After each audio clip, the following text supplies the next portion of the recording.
Welcome in, fellow summoners. Tonight, under the watchful eyes of the Rift, we shall dive into the legendary tales of Runeterra to guide you gently into the realm of dreams. Before we disappear behind the veil of dreams, take a moment to cast your support spell, tap the like button, and join our magical community by subscribing. Also, I'm curious what time it is in your corner of Runeterra, whether you're watching from the war halls of Noxus, the forests of Ionia, or the depths of the Shadow Isles. Share your location in the comments below. Your participation will be greatly appreciated and helps our magical community grow stronger. Now, the time for incantations has passed. Dim your lights, find your most comfortable position, and prepare to be transported to the world of champions and chaos as we dive into tonight's legendary tales. Chapter 1. The Young Sentinel's Calling. In the quiet moments before dawn, when the world holds its breath between darkness and light, there exists a sacred duty, known to few but cherished by those who understand its weight. Tonight, as gentle shadows dance around us, and the fire crackles with comforting warmth, let us journey into the story of one whose destiny was written in starlight and shadow, whose love would transcend death itself, and whose sacrifice would illuminate the path for countless others. This is the tale of Senna, the woman who would become legend, the soul who would defy the very nature of existence, and the sentinel whose light burns eternal even in the deepest darkness. Picture, if you will, the misty shores where ancient stones Sentinel against time itself, where the veil between life and death grows thin as morning fog. Here, in a world touched by mysteries beyond mortal comprehension, a young woman walked paths that most would fear to tread. Senna's story begins not with grand proclamations or destined prophecies, but with the simple, profound courage of someone who chose to stand against the darkness when others would flee. From her earliest memories, Senna possessed a gift that set her apart from those around her. While other children played in gardens kissed by sunlight, she could see the shadows that lingered just beyond the edge of perception. Wraiths and spirits, those restless souls caught between worlds, appeared to her as clearly as the living. Where others saw empty air, she witnessed the desperate dance of the departed, their ethereal forms reaching toward a peace they could never quite grasp. This sight might have driven another to madness or despair, but Senna's heart held a different response. Compassion flowed through her like a gentle river, washing away fear and replacing it with understanding. She did not see these spirits as monsters to be feared, but as lost souls deserving of peace. Even as a child, she would whisper soft words to the restless dead, offering what comfort she could to beings trapped in their eternal sorrow. The land where Senna grew held its own stories of darkness and light, of ancient battles fought between forces that shaped the very fabric of reality. The Shadow Isles, that cursed archipelago where death had claimed dominion, cast its influence far beyond its mist-shrouded shores. The black mist would sometimes creep across the waters, bringing with it the tormented souls of those who had perished in that terrible catastrophe centuries before. When others shuttered their windows and hid behind blessed walls, young Senna would stand at her threshold, watching with eyes that held no fear, only a deep, abiding sadness for the pain she witnessed. Her family, simple folk who worked the coastal lands, could not understand their daughter's strange gift. They loved her deeply, but love cannot always bridge the gap between the ordinary and the extraordinary. They saw her speaking to empty air, saw her tears shed for sorrows they could not perceive, and wondered what destiny awaited a child who walked so closely with death's domain. Yet they also recognized the gentle strength that grew within her, the way she seemed to carry light wherever she went, a warmth that could chase away even the deepest shadows. As Senna grew from child to young woman, her abilities strengthened and refined themselves like metal tempered in flame. She learned to see not just the spirits themselves, but the threads that bound them to the mortal world, the chains of regret and unfinished business that kept them from their final rest. More importantly, she discovered that she could do more than simply observe their suffering. With patience and compassion, she could help guide them toward the peace they sought. offering them the resolution that would allow them to pass beyond the veil. This calling did not go unnoticed by those who had dedicated their lives to similar purposes. The Sentinels of Light, an ancient order sworn to protect the living from the predations of the undead, had heard whispers of a young woman who could speak with spirits and ease their passage to whatever lay beyond. These warriors of faith and steel had fought the darkness for generations, their blessed weapons and sacred rites serving as bulwarks against the forces that would drag the world into eternal night. When the Sentinels came to her village, Senna felt the stirring of destiny in her heart, like the first warm breeze of spring. Here were others who understood the weight of the duty she had always felt, who saw her gift not as a burden or a curse, but as a sacred responsibility. The eldest among them, a weathered man, whose eyes held the wisdom of countless battles against darkness, spoke to her of the ancient oath that bound their order together. "The light we carry," he told her, his voice gentle but firm, "is not our own. It belongs to all who would stand against the night, to every soul that refuses to surrender. Hope to despair, we are the guardians of that light, the keepers of the flame that must never be allowed to die." In those words, Senna found the name for what had always lived within her heart. She was a guardian, a keeper of the sacred flame, someone whose very existence served as a beacon for those lost in darkness. The decision to join the Sentinels felt less like a choice and more like the recognition of a truth that had always been written in her soul. The training that followed was rigorous, demanding not just physical strength and skill with blessed weapons, but also spiritual discipline and emotional fortitude. Senna learned to channel her natural abilities through the sacred rites of the Order, to focus her compassion into precise action against the forces of corruption. She studied the ancient texts that spoke of the great catastrophe that had created the Shadow Isles, of the mad king whose grief had torn a hole in reality itself, and of the countless heroes who had given their lives to contain the spreading darkness. But more than techniques or history, Senna learned about the bonds that held the Sentinels together. These were not merely soldiers following orders, but individuals who had chosen to dedicate their lives to something greater than themselves. They were a family forged, not in blood, but in shared purpose, each member willing to sacrifice everything to protect others from the horrors they had sworn to face. Among her fellow Sentinels, Senna found herself drawn to a young man whose dedication burned as brightly as her own. Lucian carried himself with a quiet confidence that spoke of hard-won experience, his eyes holding depths that suggested he had already seen more darkness than most would face in a lifetime. Where Senna's gift lay in communication with spirits and understanding their needs, Lucian's strength manifested in the purifying light that could banish even the most stubborn undead, his twin pistols channeling radiance that could pierce any shadow. Their partnership began as a practical arrangement. The Sentinels often worked in pairs, combining different strengths to face the varied threats they encountered.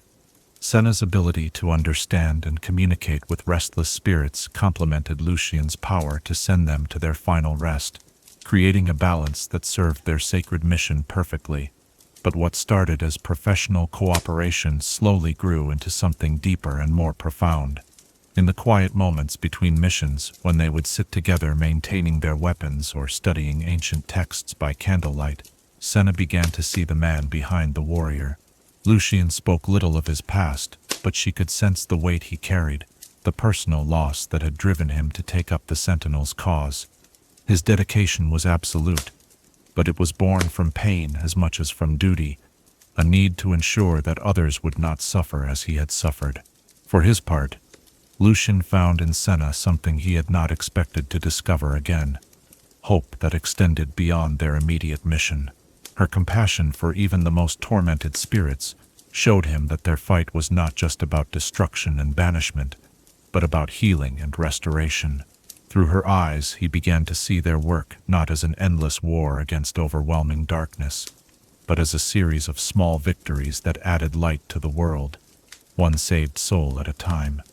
Their first mission together took them to a small fishing village, where reports spoke of nets bringing up more than fish from the depths.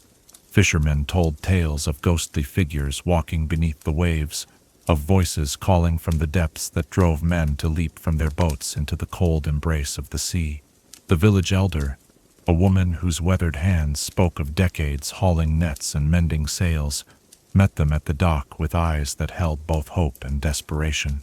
As they investigated, Senna's gift revealed the truth behind the haunting. A terrible storm years before had claimed an entire fishing fleet, dozens of men and women lost beneath the waves in a single tragic night. Their spirits, bound by duty and love for their families, continued to work their phantom nets in the depths, unaware that they had passed beyond the veil. Their calls were not meant to lure the living to join them, but were simply the voices of the dead still calling out warnings about the dangerous currents that had claimed their lives. Working together, Senna and Lucian were able to reach these lost souls. She spoke to them with gentle words, helping them understand their situation and the peace that awaited them if they could release their earthly concerns.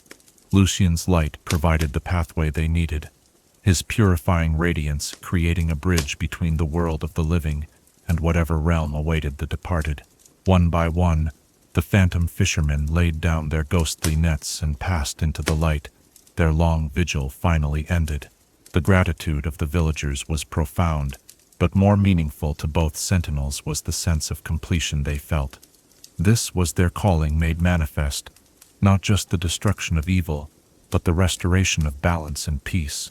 In that moment, Senna understood fully why she had been born with her particular gift, and Lucian saw how their combined abilities could serve the greater good more effectively than either could alone. As their partnership deepened through shared missions and mutual respect, Senna found herself looking forward to Lucian's quiet presence beside her as they traveled the roads between troubled settlements. He was not given to elaborate speeches or grand gestures, but his steadiness provided an anchor for her more empathetic nature. When the weight of witnessing so much suffering threatened to overwhelm her compassion, his unwavering determination reminded her that their work had meaning and purpose. The years that followed were filled with challenges that tested both their skills and their resolve. They faced wraiths driven mad by centuries of torment, ancient spirits corrupted by dark magic, and undead creatures that had been twisted into mockeries of their former selves. Each mission taught them something new about their abilities and about each other, forging a bond that transcended mere partnership and grew into something deeper and more enduring.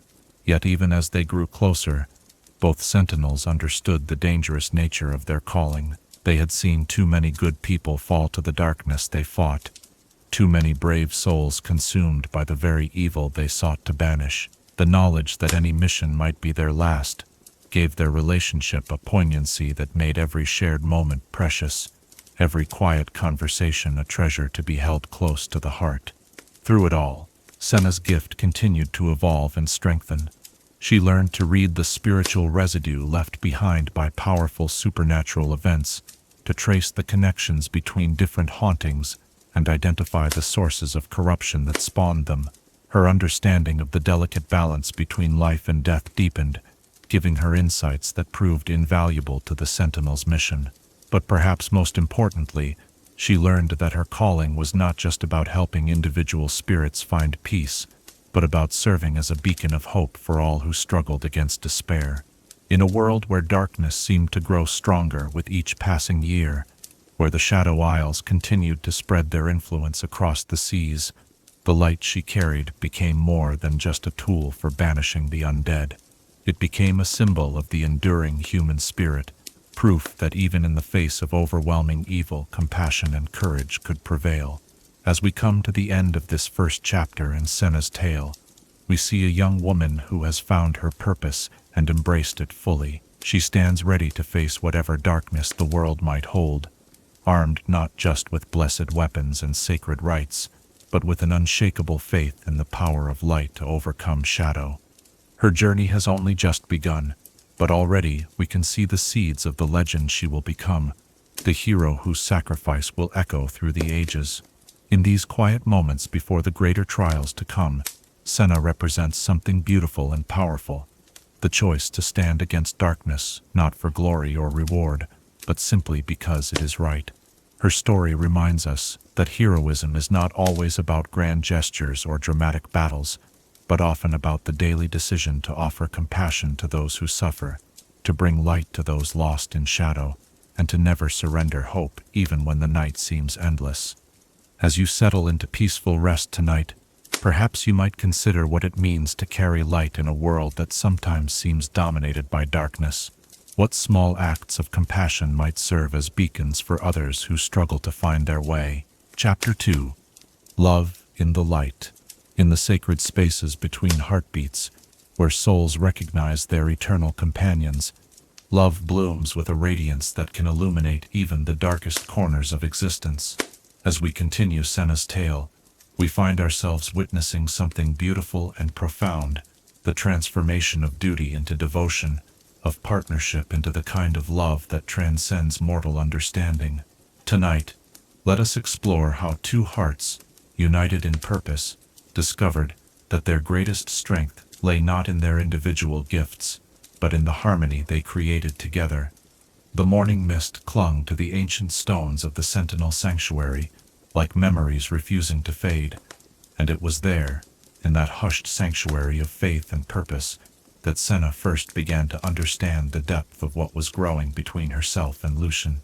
Their partnership had proven itself through countless missions, their combined abilities creating a perfect balance of compassion and strength. But now, as months turned to seasons and seasons to years, something deeper was taking root in the fertile ground of mutual respect and shared dedication. It began, as many great loves do, with small moments that seemed insignificant at the time. The way Lucian would quietly check her weapons after particularly difficult missions, ensuring every blessed rune was properly maintained, and every mechanism functioned flawlessly. The manner in which Senna would prepare healing salves for the minor wounds he sustained, her gentle touch speaking of care that went beyond mere comradeship. These gestures, wordless expressions of concern and affection, built slowly into something that neither could ignore. During their travels between troubled settlements, they would often make camp beneath stars that had witnessed countless love stories throughout the ages. Around their small fire, with the blessed weapons resting within easy reach and protective wards glowing softly in the darkness, they would share stories of their past, their hopes for the future, and their dreams of a world where their vigilance might no longer be necessary. In these intimate conversations, barriers that had protected their hearts began to lower, revealing the vulnerable humanity that lay beneath their roles as sentinels. Lucian spoke, hesitantly at first, of the family he had lost to the darkness they now fought. His voice would grow soft when he described his parents, simple folk who had believed that goodness and hard work were sufficient protection against the evils of the world. Their deaths at the hands of undead creatures had shattered that innocence, driving him to seek both vengeance and the power to prevent such tragedies from befalling others.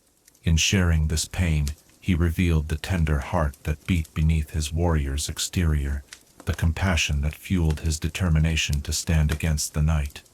For her part, Senna opened her soul to show him the weight she carried from witnessing so much suffering among the departed.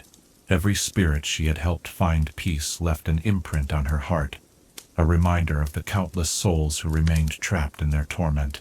She spoke of the loneliness that sometimes overwhelmed her, the burden of seeing pain that others could not perceive, of standing as a bridge between worlds that most people preferred to keep separate.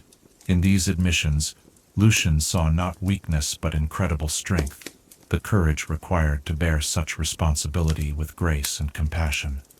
Their training sessions together became exercises in trust as much as skill. Lucian would practice his marksmanship, while Senna worked to expand her spiritual senses, each supporting the other's efforts with encouragement and constructive guidance.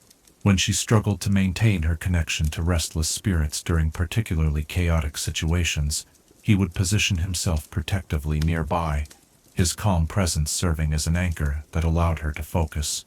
When his shots went wide due to fatigue or distraction, she would offer quiet words of reassurance, reminding him that perfection was not required, only the willingness to keep trying.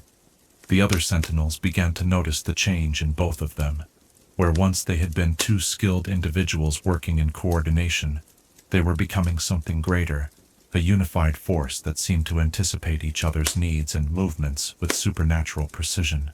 During combat situations, they flowed around each other like dancers performing a choreography written in starlight, Senna's gentle guidance of spirits creating openings that Lucian's purifying light could exploit, his protective positioning, allowing her the space and time she needed to work her subtle magic.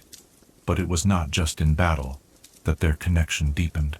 In quiet moments of rest, they would find themselves drawn to each other's company, content to sit in comfortable silence, or engage in conversations that meandered through topics both profound and mundane. Lucian discovered that Senna possessed a wonderful laugh, bright and musical, that could chase away the shadows that sometimes gathered around his heart. Senna learned that beneath his serious exterior, Lucian harbored a dry sense of humor and an appreciation for simple pleasures. The taste of good bread shared between friends, the sight of flowers blooming, despite the presence of corruption nearby, the sound of children playing in villages they had helped to protect. Their first kiss came unexpectedly, born from a moment of relief and gratitude after a particularly dangerous mission. They had been investigating reports of a powerful wraith that had been terrorizing a mountain village, its presence causing crops to wither and livestock to sicken. The creature proved to be the spirit of an ancient warrior, driven mad by centuries of failed attempts to fulfill an oath he had sworn to protect his people. Senna had spent hours in patient communication with the tortured soul, slowly unraveling the knots of guilt and rage that bound him to the mortal realm, while Lucian stood guard against the lesser undead that were drawn to the disturbance. When finally the ancient warrior laid down his ghostly weapons and allowed himself to pass into the light, the relief was overwhelming. Senna collapsed from the effort, emotionally drained by the intensity of the spiritual work, and Lucian caught her in his arms, holding her close as she recovered her strength. In that moment, with her head resting against his chest and his heart beating strongly beneath her ear, something shifted between them. Their eyes met, and in that gaze they saw not just respect and affection, but love in its purest form. The kiss was gentle, reverent, a seal upon feelings that had been growing for months but had never been acknowledged. It lasted only a moment, but in that brief contact, they both understood that their relationship had crossed a threshold from which there could be no return. They were no longer simply partners in the fight against darkness. They were partners in every sense, their hearts united as firmly as their dedication to their sacred mission. In the days that followed, their love deepened and strengthened like a tree putting down roots in fertile soil. They learned to communicate not just through words, but through glances and gestures, developing an intimacy that allowed them to function as extensions of each other during both peaceful moments and dangerous encounters. Their fellow Sentinels smiled knowingly when they saw the pair together, recognizing the signs of a bond that went beyond mere romantic attraction to touch something eternal and unbreakable. Yet even as their love flourished, both Senna and Lucian remained acutely aware of the dangers their calling entailed. They had seen too many Sentinels fall in the line of duty, too many promising partnerships ended by tragedy and loss. This knowledge gave their relationship an urgency and intensity that might have been overwhelming for others, but for them it served as a reminder to treasure every moment they were granted together. They began to plan for a future that extended beyond their immediate missions, dreaming of a time when the darkness might be pushed back far enough to allow for something approaching normal life. Senna spoke of her desire to establish a sanctuary where troubled spirits could find peace without the need for violent intervention, a place where her gifts could be used for healing rather than warfare. Lucian imagined a world where children could grow up without fear of the undead, where the light of the Sentinels would be needed only as a symbol of hope rather than as a weapon against despair. Their marriage ceremony, when it finally took place, was simple but profound. The other Sentinels gathered in the sanctuary's main hall, their faces reflecting the joy they felt for their beloved companions. The eldest among them performed the rites, speaking words that had been used to unite Sentinel couples for generations, blessing their union, not just as man and wife, but as warriors sworn to stand together against whatever darkness might threaten the world. Senna wore a simple white dress adorned with silver threads that caught the light like captured starfire, while Lucian stood beside her in the formal robes of his order, his face radiant with happiness. Their vows were personal creations, promises that spoke not just of love, but of their shared commitment to their sacred duty. They pledged to stand together against the night, to support each other through whatever trials might come, and to never lose sight of the light they carried both individually and together. The celebration that followed was modest but heartfelt, filled with the kind of joy that can only exist among people who understand how precious and fragile happiness can be. Stories were shared of the couple's exploits, toasts were raised to their future together, and blessings were offered for the children they hoped one day to raise in a world made safer by their efforts. As husband and wife, Senna and Lucian found that their effectiveness as sentinels actually increased rather than diminished. The security of their bond allowed them to take calculated risks they might not have attempted before, knowing that they had someone worth returning home to. Their love became another weapon in their arsenal against despair, a living proof that even in a world touched by darkness, beautiful things could still flourish and grow. Their missions together took on a new dimension as they learned to blend their abilities in increasingly sophisticated ways. Senna would use her connection to spirits to gather intelligence about supernatural threats, while Lucian's purifying light created safe havens where she could work without interference. They developed techniques that no other Sentinel partnership had achieved, combining her empathy with his strength to create solutions that neither violence nor compassion alone could accomplish.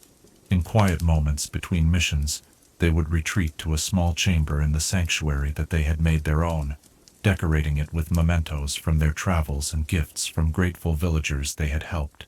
Here, surrounded by tokens of lives they had touched and protected, they would plan their next mission, or simply enjoy each other's company.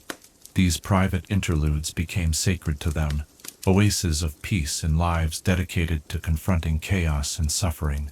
Their love story became inspiration for younger sentinels, proof that dedication to duty did not require the sacrifice of personal happiness. They mentored newer members of the Order, teaching them not just combat techniques and spiritual practices, but the importance of maintaining connections to life and love, even while fighting against death and despair. Their example showed that the light they carried was not diminished by sharing it, but rather grew stronger when reflected between two hearts that beat as one. As seasons passed and their reputation grew, requests for their assistance came from increasingly distant regions. They traveled together across lands where the influence of the Shadow Isles had left its mark, from coastal villages plagued by phantom ships to mountain communities where ancient burial grounds had been disturbed by the restless dead. Each mission strengthened their partnership and deepened their understanding of each other's strengths and limitations. But perhaps most importantly, their love provided them with an anchor of stability in a world where darkness seemed to be growing stronger with each passing year. Reports reached them of increasing activity from the Shadow Isles, of new forms of undead corruption that resisted traditional sentinel techniques. The black mist was appearing in places it had never been seen before, and ancient evils long thought contained were stirring once again. In the face of these growing threats, Senna and Lucian's bond became more than just a source of personal happiness. It became a strategic advantage that allowed them to face dangers that might have overwhelmed them individually. Their love was not a weakness to be protected, but a strength to be wielded, a light that burned so brightly it could pierce even the deepest shadows. As this chapter of their tale draws to a close, we see two souls who have found in each other not just romantic fulfillment, but true partnership in its highest form. They stand ready to face whatever challenges await them, secure in the knowledge that they will meet those challenges together. Their love has become legendary among the Sentinels, a story told to inspire hope in dark times and remind all who hear it that even warriors dedicated to fighting evil can find joy and beauty in their lives. The happiness they have built together shines like a beacon across the years that followed, a testament to the power of love to flourish even in the most challenging circumstances. Yet even as we celebrate their joy, we cannot forget that their story is far from over, and that the greatest tests of their devotion still lie ahead in the shadows of an uncertain future. In these peaceful moments of their early marriage, before the trials that would test the very limits of their love, we see something pure and beautiful, two hearts united not just in passion, but in purpose, ready to face eternity together. Their bond reminds us that love, when built on foundations of respect, shared values, and mutual support, can withstand even the most terrible storms. As you drift toward peaceful sleep tonight, perhaps you might reflect on the relationships in your own life that provide you with strength and comfort. What bonds have you forged that make you stronger than you could ever be alone? Chapter 3. The Lantern's Hunger. In the spaces between twilight and true darkness, when shadows grow long and whispers carry on winds that speak of ancient malevolence, there emerges from the depths of nightmare a presence so terrible that even death itself recoils in horror. As we continue our journey through Senna's tale, we must now turn our attention to the darkness that would soon shatter the happiness we have witnessed, the ancient evil that had been watching, waiting, and hungering for souls of particular beauty and power. Tonight we delve into the story of Thresh, the Chain Warden, whose very existence represents the corruption of everything noble and pure. Imagine, if you will, the mist-shrouded waters that separate the mortal world from the cursed realm of the Shadow Isles, where the boundary between life and death has been twisted beyond recognition. From these accursed shores, carried on winds that bring only sorrow, comes a figure whose legend predates the very catastrophe that created his domain. Thresh was already ancient when the ruination occurred, already steeped in cruelties that would have horrified even the darkest hearts of mortal men. The cataclysm that destroyed the Blessed Isles and created the realm of eternal torment merely gave him greater power to pursue his terrible obsessions. Long before Senna and Lucian had even been born, Thresh had been perfecting his craft of torment, collecting souls not for any grand purpose or cosmic plan, but simply for the exquisite pleasure he derived from witnessing suffering. Unlike other creatures of the Shadow Isles, who were driven by rage, hunger, or the echoes of their mortal existence, Thresh retained his intelligence, his cunning, and most terrifyingly, his capacity for deliberate, calculated cruelty. He was not a mindless predator, but an artist of agony, a connoisseur of despair who had spent centuries refining his techniques. The Chain Warden's appearance was a masterwork of intimidation and dread. Towering above mortal height, his form seemed to shift between solid matter and ethereal energy, as if he existed partially in multiple realms simultaneously. His skeletal frame was draped in tattered robes that moved with unnatural life, while chains of spectral metal wrapped around his limbs and torso, each link forged from the anguish of souls he had claimed.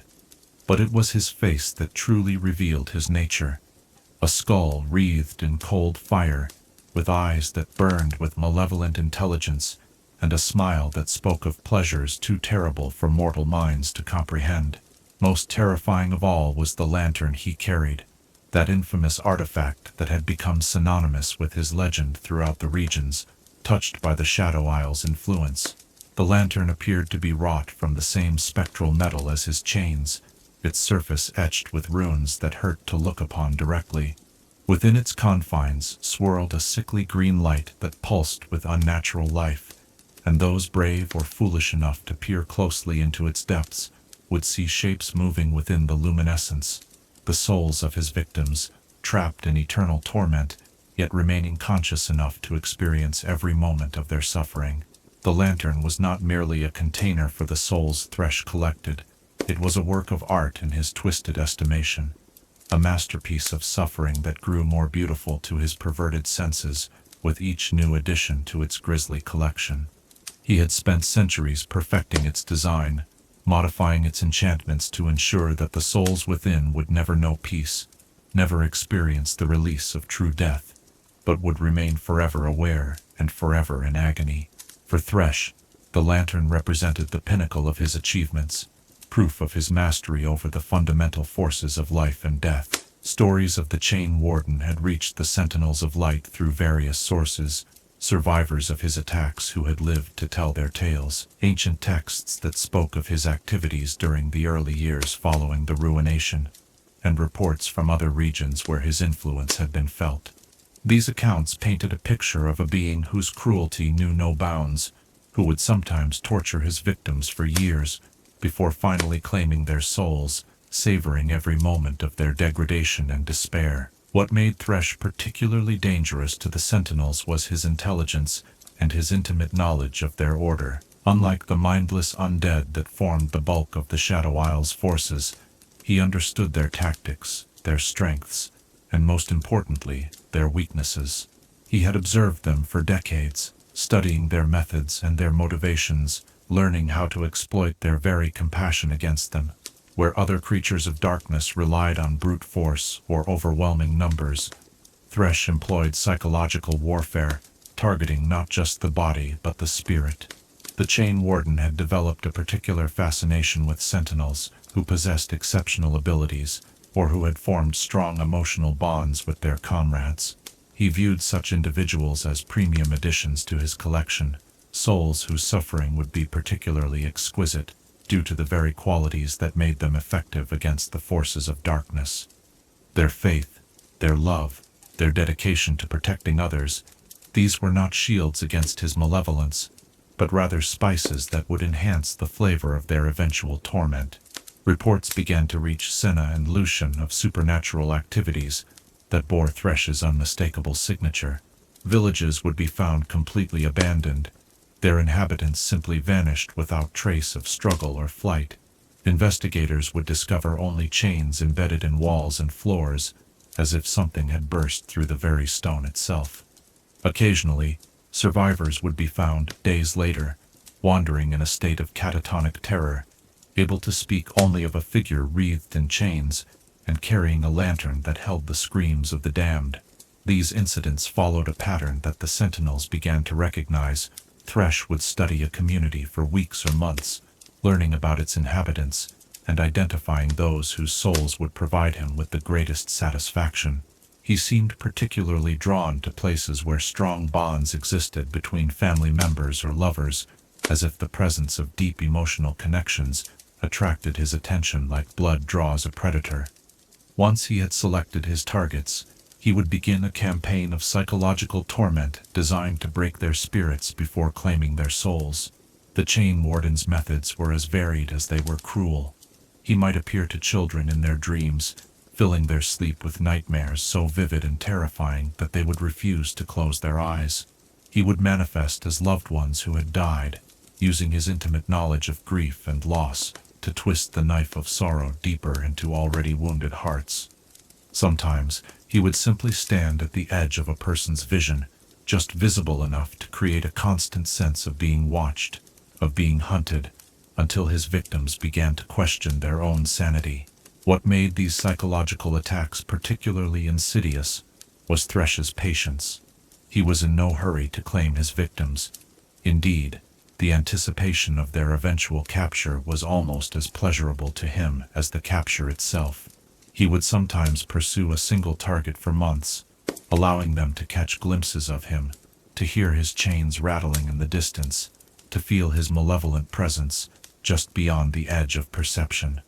This slow, methodical approach served to maximize their terror, while also gathering intelligence about any protections they might seek or allies who might come to their aid. The Sentinels who first encountered evidence of Thresh's activities quickly learned that traditional methods of dealing with undead creatures were insufficient against him. Holy water that could banish lesser spirits had no effect on his spectral form. Blessed weapons that could cut through the ethereal substance of wraiths passed harmlessly through his chains. Even prayers and sacred rites that could provide protection against most supernatural threats seemed to falter in his presence, as if his very existence corrupted the spiritual energy around him. More disturbing still were the reports of Sentinels who had attempted to confront Thresh directly and had simply disappeared. Their fellow warriors would find only empty armor and scattered weapons, with no sign of struggle or indication of what had become of their comrades.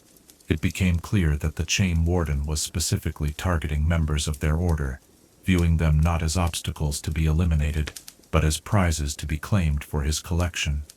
Among the Sentinels, Thresh's name became synonymous with the ultimate test of their faith and courage. Veterans would speak in hushed tones of encounters with the Chain Warden, describing the overwhelming sense of dread that accompanied his presence, the way reality itself seemed to warp and twist around him. They told of how his voice could freeze the blood in one's veins, how his laughter could drive even the bravest warriors to their knees in terror. But it was not just his supernatural abilities that made Thresh so dangerous. It was his understanding of mortal psychology and his skill at exploiting the very virtues that defined the Sentinels. He knew that their dedication to protecting others could be turned against them, that their willingness to sacrifice themselves for the greater good made them vulnerable to manipulation. He would often arrange scenarios where Sentinels would be forced to choose between their own safety and the welfare of innocents, then use their predictable heroism to lead them into carefully prepared traps. The Chain Warden's interest in Senna and Lucian began long before they became aware of his attention. Their reputation had spread throughout the regions where supernatural threats were common, and their effectiveness as a partnership had not gone unnoticed by the dark intelligence that lurked within the Shadow Isles. Thresh had observed their work from afar, studying their methods and their relationship with the calculating eye of a collector appraising potential acquisitions. What attracted Thresh's attention was not just their individual abilities, though Senna's gift for communicating with spirits and Lucian's mastery of purifying light were certainly noteworthy, but the bond between them. The Chain Warden had developed a particular appreciation for couples whose love transcended mere romantic attachment to become something approaching spiritual unity. Such bonds, when broken, produced a quality of anguish that was particularly satisfying to his perverted sensibilities. He began to appear at the periphery of their missions, never close enough to be directly confronted, but near enough to be sensed by those sensitive to supernatural presences. Senna, with her heightened awareness of spiritual activity, was the first to detect his influence. She would sometimes pause during conversations with spirits, her attention drawn to shadows that seemed too deep or darkness that felt too dense. When she mentioned these sensations to Lucian, he would tighten his grip on his weapons and scan their surroundings with the wariness of a veteran warrior who had learned to trust his partner's instincts. The psychological campaign that Thresh began against them was subtle at first, designed to build slowly until it became impossible to ignore. They would find chains embedded in trees near their campsites, the metal still warm to the touch despite the cold mountain air. Sometimes they would hear the distant sound of rattling links carried on winds that seemed to blow from no earthly direction. Occasionally, villagers they had helped would report seeing a tall figure watching their dwelling from afar, a figure that would vanish when approached, but leave behind only the lingering scent of decay and corruption. As these incidents increased in frequency and intensity, both Senna and Lucian began to understand that they had attracted the attention of something far more dangerous than the usual undead creatures they encountered. The other Sentinels confirmed their suspicions when they shared their experiences with the Order's leadership. The description of chains and lanterns, combined with the methodical nature of the harassment, pointed to only one conclusion: they had become targets of the infamous Chain Warden. The knowledge that Thresh was stalking them cast a shadow over their happiness, introducing an element of urgency to their relationship that neither had experienced before. They began to take extra precautions during their missions, establishing more elaborate protective wards around their campsites and developing contingency plans for various scenarios. Yet even as they prepared for the confrontation they knew was coming, they refused to allow fear to dictate their actions or compromise their dedication to their sacred duty. In quiet moments, when the weight of Thresh's attention pressed heavily upon them, Senna and Lucian would hold each other close and speak of their love as a shield against the darkness that sought to claim them. They understood that their bond, the very thing that made them so effective as partners, was also what had made them targets for the Chain Warden's particular brand of cruelty. Yet neither suggested that they should separate or abandon their work together. Their love had become too much a part of who they were to be sacrificed even in the face of such terrible danger. As this chapter of their tale draws to a close, we see the shadow of inevitability beginning to fall across the happiness that Senna and Lucian had built together.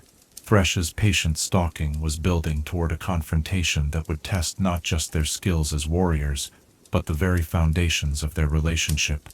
The Chain Warden's hunger for their souls had awakened, and like all apex predators, he was prepared to wait as long as necessary to achieve his goal.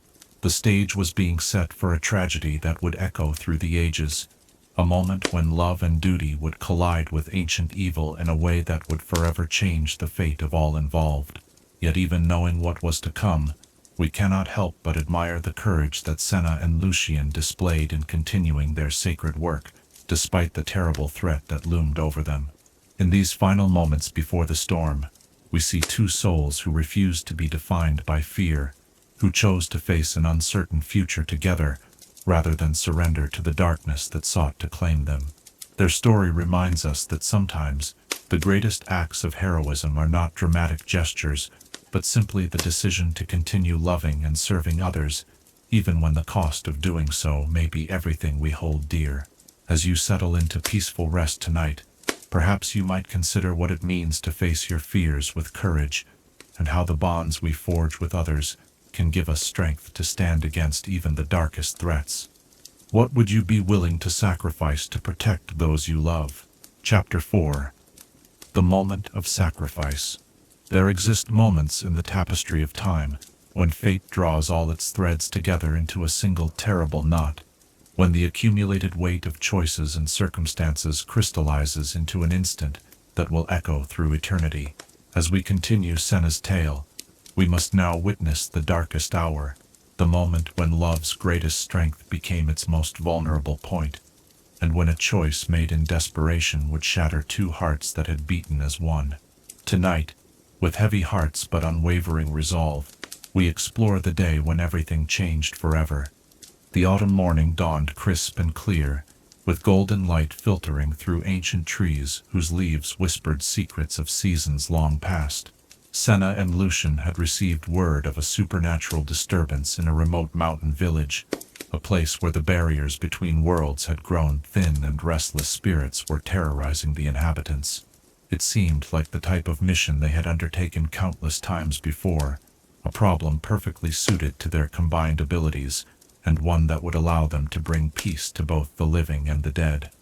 The village of Kalamanda, nestled in a valley surrounded by peaks that scraped the belly of heaven itself, its stone houses built in terraces that followed the natural contours of the mountainside. The people who lived there were hardy folk, accustomed to the challenges of mountain life and not easily frightened by natural phenomena. When their elected elder sent word to the Sentinels requesting aid, it was clear that whatever was plaguing their community went far beyond the ordinary difficulties of their isolated existence. As Senna and Lucian approached the village in the early afternoon, they could sense the spiritual disturbance that had prompted the call for help. The very air seemed thick with supernatural energy, and shadows fell at unnatural angles despite the brightness of the day. Senna felt the familiar stirring of her gift as it responded to the presence of tormented souls, but there was something different about the spiritual resonance here, something that made her pause and extend her senses more carefully than usual. The village elder, a weathered woman whose eyes held the wisdom of 7 decades in these mountains, met them at the settlement's edge with obvious relief. She spoke of strange lights seen dancing among the ancient burial cairns that dotted the hillsides, of voices calling from empty houses, and of livestock found dead without any sign of injury or disease. Most disturbing of all were the reports from villagers who claimed to have seen their deceased relatives walking among the living, speaking words of love and longing that gradually became accusations and demands for company in the realm beyond life. As Senna listened to these accounts, she felt a growing unease that went beyond her normal response to spiritual disturbances. There was a calculated quality to the phenomena described, a deliberateness that suggested intelligence behind the manifestations rather than the random chaos typically associated with spontaneous hauntings. The pattern of activities seemed designed not just to frighten but to isolate the villagers from one another, to create an atmosphere of suspicion and despair that would make them more vulnerable to supernatural predation. Lucian noticed his wife's concern and moved closer to her, his hand resting casually on the grip of one of his blessed pistols, while his eyes scanned the surrounding landscape for any sign of immediate threat. The mountain air carried scents that seemed wrong somehow, underlaid with the faint aroma of decay that had no obvious source.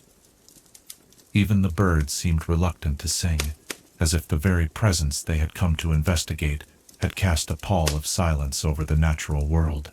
Their investigation began in the village's small cemetery, where the oldest graves dated back several centuries to the original founding of the settlement.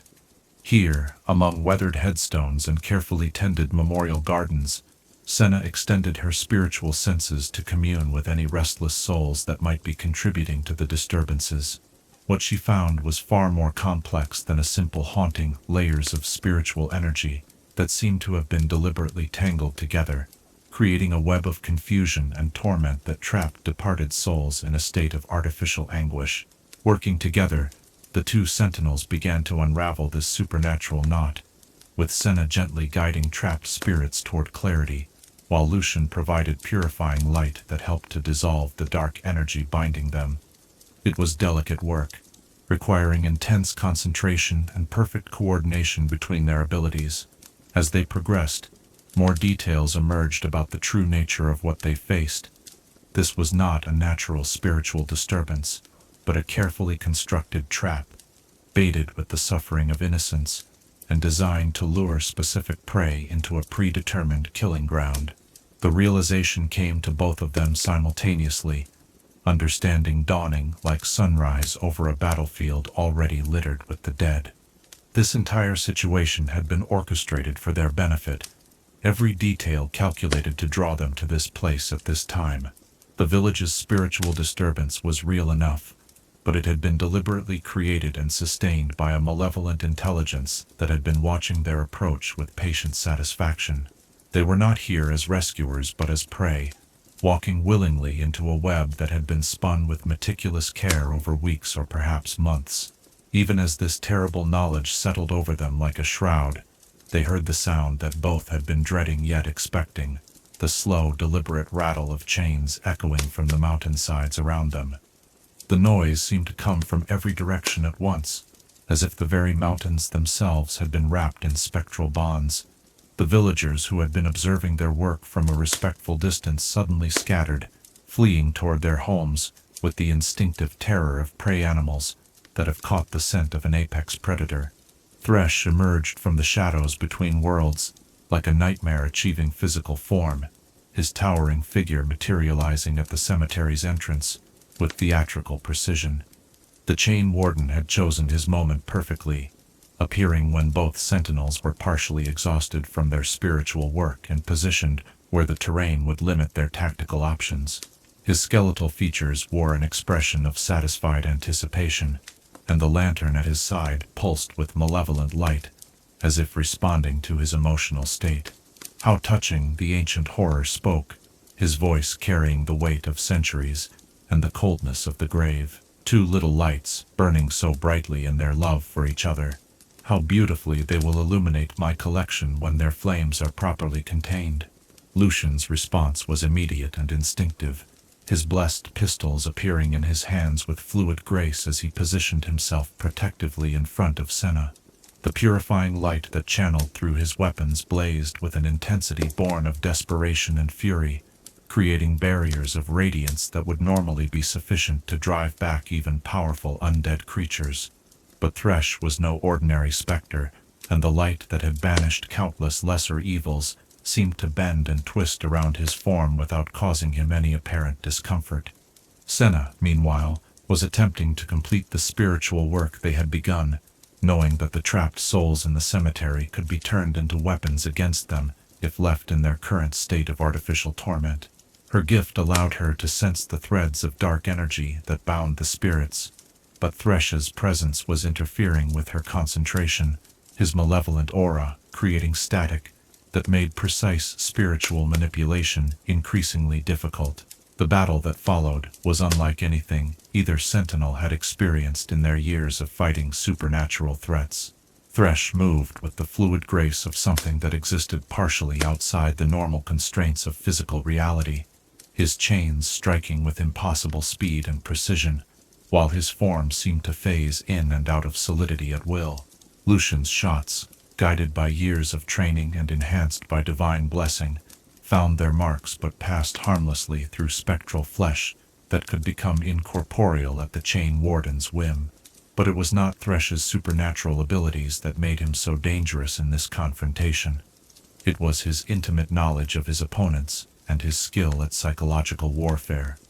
He taunted them as they fought, speaking in detail about their relationship and their individual histories in ways that revealed just how long and how carefully he had been observing them. Every word was calculated to create doubt, fear, and anger, emotions that would interfere with their ability to coordinate their attacks and maintain their defensive positions. Such devotion, Thresh mused as his chains forced Lucian to retreat toward his wife's position. Such beautiful, pure love. I have been collecting souls for centuries, my dear Sentinels, and I have learned to appreciate the finer qualities that make each addition to my lantern unique. Your bond makes you strong, yes, but it also makes you predictable. Love always makes mortals so wonderfully predictable. The Chain Warden's strategy became clear as the fight progressed. He was not attempting to defeat both Sentinels simultaneously, but was instead maneuvering them into a position where one would be forced to choose between personal safety and the welfare of the other. His attacks seemed random and chaotic, but they followed a careful pattern designed to separate the couple and create the psychological conditions necessary for his ultimate victory. The moment of decision came when Thresh's chains suddenly wrapped around a group of villagers who had been too slow to reach the safety of their homes. The ancient evil held them suspended above a chasm that had opened in the earth, its depths disappearing into darkness that spoke of connections to realms where light had never shone. His ultimatum was delivered with the casual tone of someone ordering refreshments. Surrender willingly, and the innocents would be released unharmed. Continue to resist, and watch them disappear forever into the abyss. For Senna and Lucian, there was no real choice to be made. Their oath as sentinels, their fundamental nature as protectors of the innocent, and their own moral code all demanded the same response.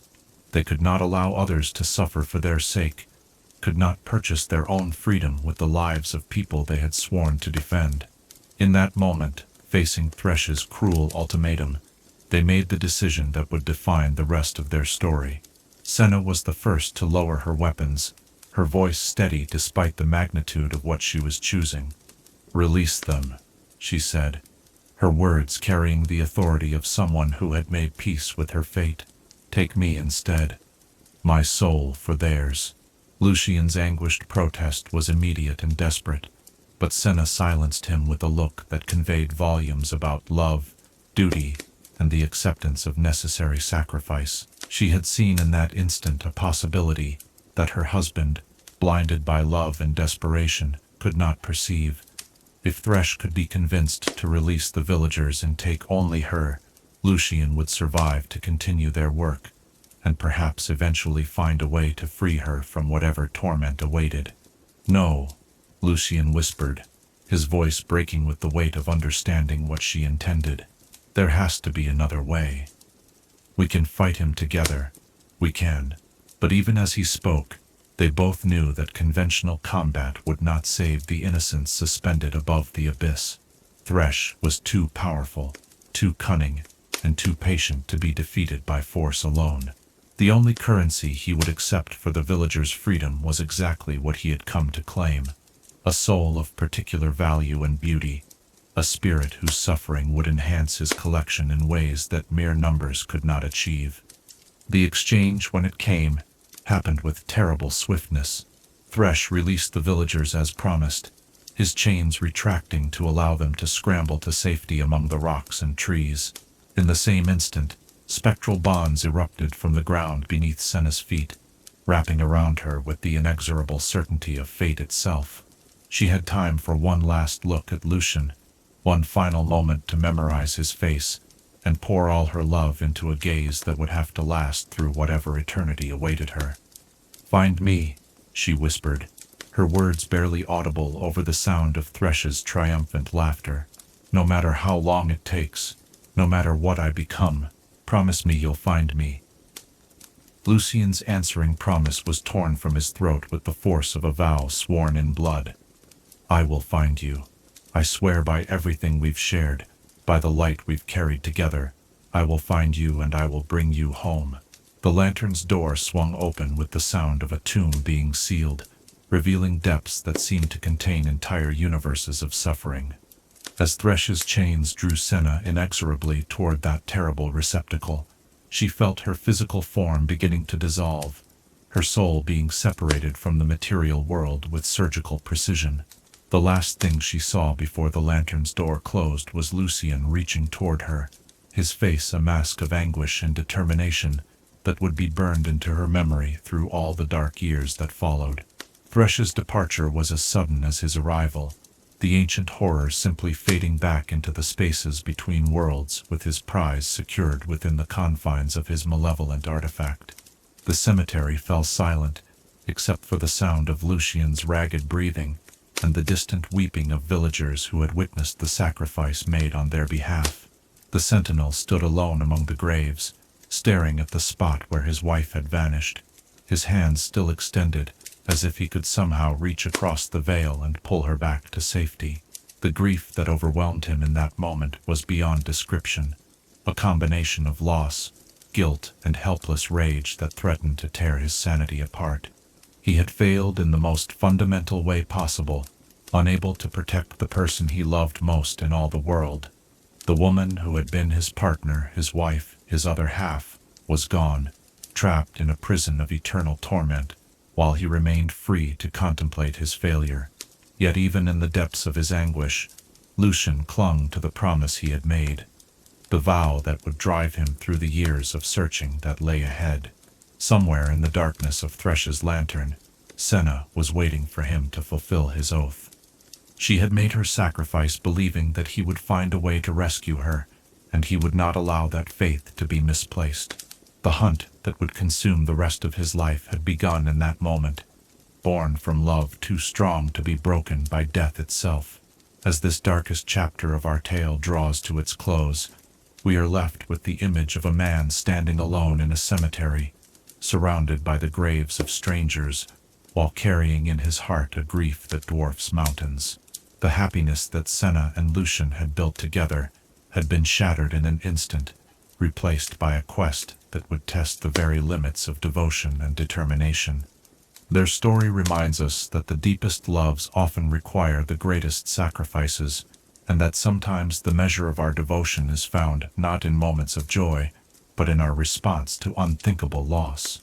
In choosing to sacrifice herself for innocence she barely knew, Senna demonstrated the highest ideals of the Sentinels of Light. In swearing to find her regardless of the cost, Lucian showed that true love is not diminished by death, but rather transformed into something that transcends the boundaries between worlds. As you settle into peaceful rest tonight, perhaps you might reflect on the nature of sacrifice and the bonds that connect us to those we love. What promises would you be willing to make, and what lengths would you go to in order to honor them? Chapter 5. Existence within the Lantern.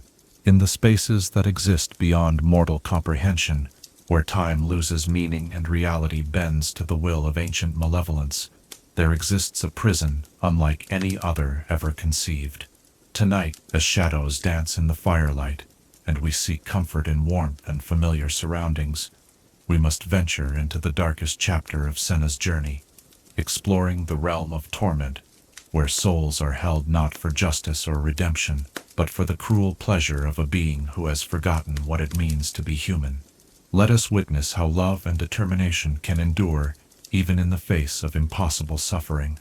Imagine, if you can, the sensation of your very essence being torn from everything that has ever given your existence meaning.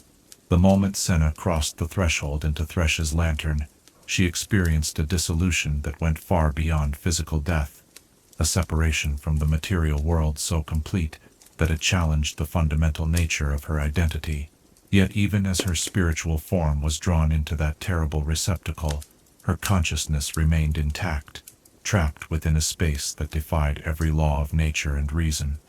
The interior of the lantern was not merely a container, but a pocket dimension crafted specifically for the purpose of maximizing suffering. Thresh had spent centuries perfecting its design, creating an environment where souls could be preserved in their entirety while being subjected to torments that would drive mortal minds to madness.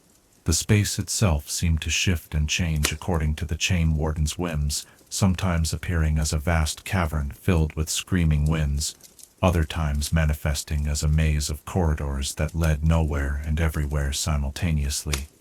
Within this realm of perpetual twilight, Senna found herself surrounded by the souls of Thresh's previous victims, hundreds of spirits who had been trapped for periods ranging from years to centuries.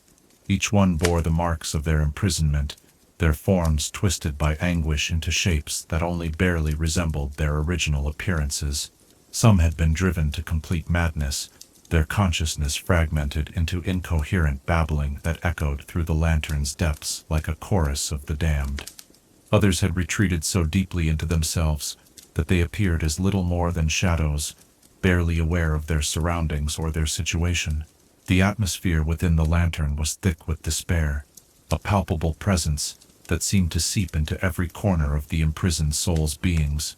This was not merely the absence of hope, but the active corruption of it, an environment where positive emotions were systematically crushed and replaced with their darker counterparts. Love became obsession, courage transformed into recklessness, and faith withered into bitter cynicism under the relentless assault of Thresh's carefully crafted torments. What made the experience particularly horrifying was the way Thresh would periodically manifest within his collection, appearing among his prisoners like a gardener tending to particularly prized flowers. He would move from soul to soul, sampling their anguish with the appreciation of a connoisseur, offering false comfort that would inevitably transform into new forms of cruelty. His presence filled the pocket dimension with an aura of malevolent satisfaction, the emotional emanations of a being who had found perfect fulfillment in the suffering of others. During these visits, Thresh would often focus his attention on newer additions to his collection, those souls who had not yet been broken by their imprisonment, and still retained some vestige of their original personalities.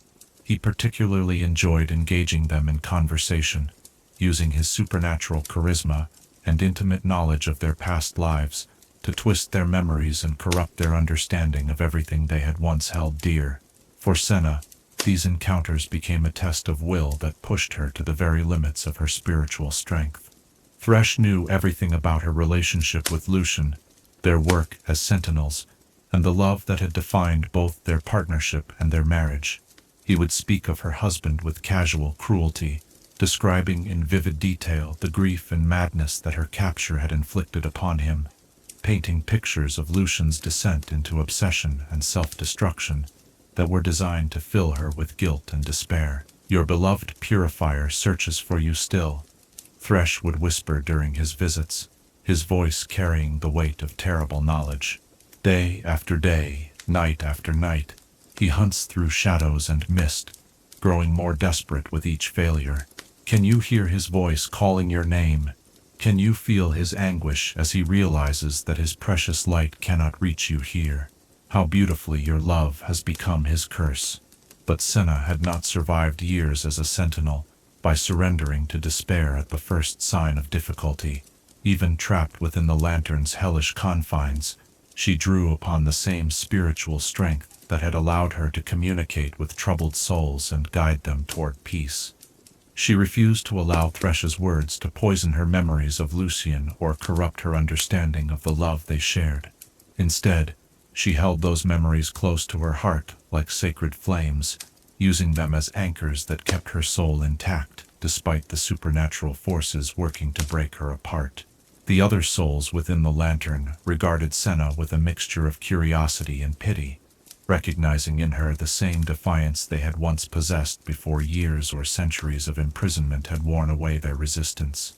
Some tried to warn her that her strength would eventually fail, that all souls eventually succumbed to the relentless pressure of their captivity. Others simply watched in fascination, as if observing a drama they had long since ceased to believe could have any other ending than tragedy. Among these fellow prisoners, Senna gradually began to distinguish between those who had surrendered completely to despair and those who still retained fragments of their original selves. She found herself drawn to the latter group, souls who had managed to preserve some kernel of their humanity, despite everything Thresh had done to them. These interactions became vital to her survival, providing social connection and mutual support that helped to maintain her sanity in an environment designed to destroy it. One such soul was a former knight named Marcus, who had been captured decades earlier while defending a village from one of Thresh's earlier hunts. His form still bore the ghostly echoes of the armor he had worn in life, though it was now tarnished and twisted by years of spiritual corruption. Despite his circumstances, Marcus had managed to retain his sense of honor and duty, using these principles as a shield against the worst of the Lantern's psychological assaults. Through careful whispered conversations conducted when Thresh's attention was focused elsewhere, Senna learned that the Chain Warden's collection operated according to certain rules and patterns. Souls that maintained their individual identity were more valuable to him than those that had dissolved into madness, which meant that complete surrender was actually less likely to attract his attention than continued resistance. This knowledge provided a framework for survival, a way of understanding their captor's psychology that could be used to minimize the frequency and intensity of his personal torments. More importantly, Marcus and the other intact souls had developed methods for preserving memories and maintaining connections to their former lives. They would share stories of their past experiences, creating a network of shared recollection that helped to anchor their identities in something beyond their current suffering.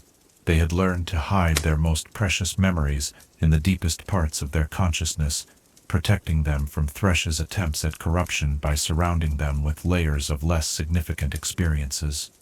Senna quickly adapted these techniques to her own situation, burying her memories of Lucian beneath carefully constructed mental barriers that would make them difficult for Thresh to access directly.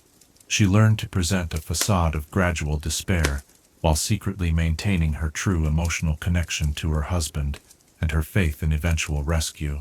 This deception required constant vigilance and incredible mental discipline, but it allowed her to preserve the core of who she was while appearing to conform to Thresh's expectations. The passage of time within the Lantern was impossible to measure in any conventional sense. Days and nights had no meaning in a realm where the only illumination came from the sickly green glow of Thresh's supernatural energy.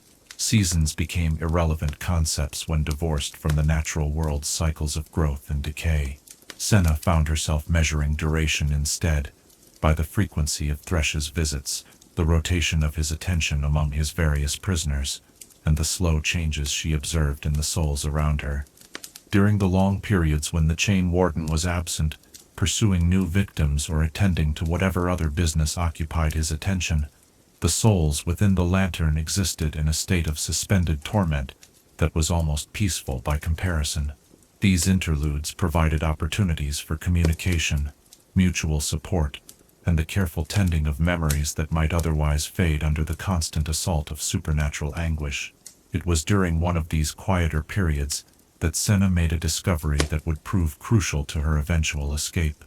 While exploring the furthest reaches of the Lantern's interior, she encountered areas where the pocket dimension's structure seemed less stable, places where the boundaries between Thresh's artificial realm and the broader spiritual plane had grown thin.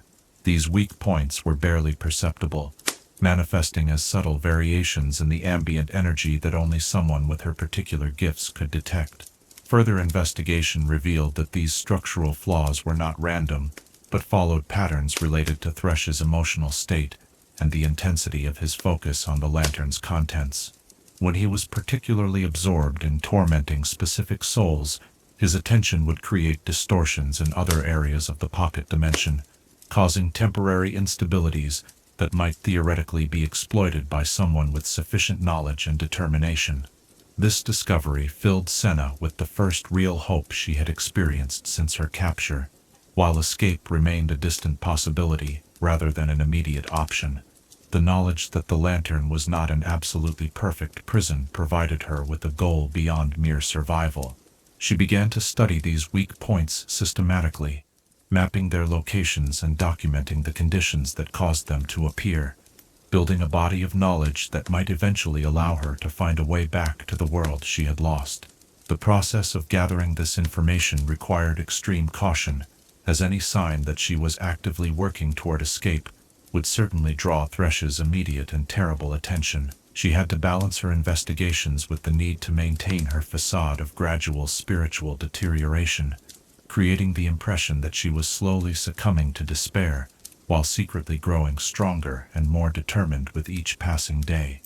Her fellow prisoners, particularly Marcus and the others who had retained their sanity, began to notice subtle changes in Senna's behavior that suggested she had found something worth fighting for beyond mere survival. They offered what assistance they could, sharing their own observations about the lantern's structure and helping to camouflage her activities during Thresh's visits. This cooperation created a sense of shared purpose that strengthened all of them, providing psychological sustenance that helped them endure their captivity with greater resilience. As months or perhaps years passed in this timeless realm, Senna gradually developed a deeper understanding of both her prison and her captor. She began to perceive patterns in Thresh's behavior that reflected psychological vulnerabilities beneath his facade of supreme confidence and control. His need to personally torment each soul in his collection spoke of an emptiness that could never be truly filled, a hunger that grew stronger rather than weaker with each feeding. This insight suggested that his apparent invincibility might conceal weaknesses that could potentially be exploited by someone clever and patient enough to identify them. The knowledge that Thresh was not omnipotent, that his power had limits and his attention had blind spots, became another source of hope that Senna carefully preserved and protected. She began to see her imprisonment not as an ending, but as a test, a challenge that would either destroy her completely or forge her into something stronger than she had ever been before. The love she carried for Lucian, rather than becoming a source of weakness as Thresh intended, became the foundation upon which she built her resistance and planned her eventual return. As this chapter of her ordeal draws to a close, we see Senna transformed by her suffering but not broken by it.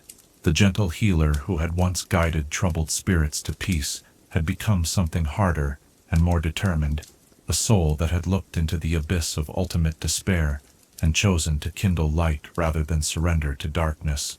Her experience within the lantern was reshaping her in ways that would prove crucial to her eventual escape, and the battles that would follow, the bonds that connected her to Lucian rather than being severed by their separation, had been refined and strengthened by the trials she endured.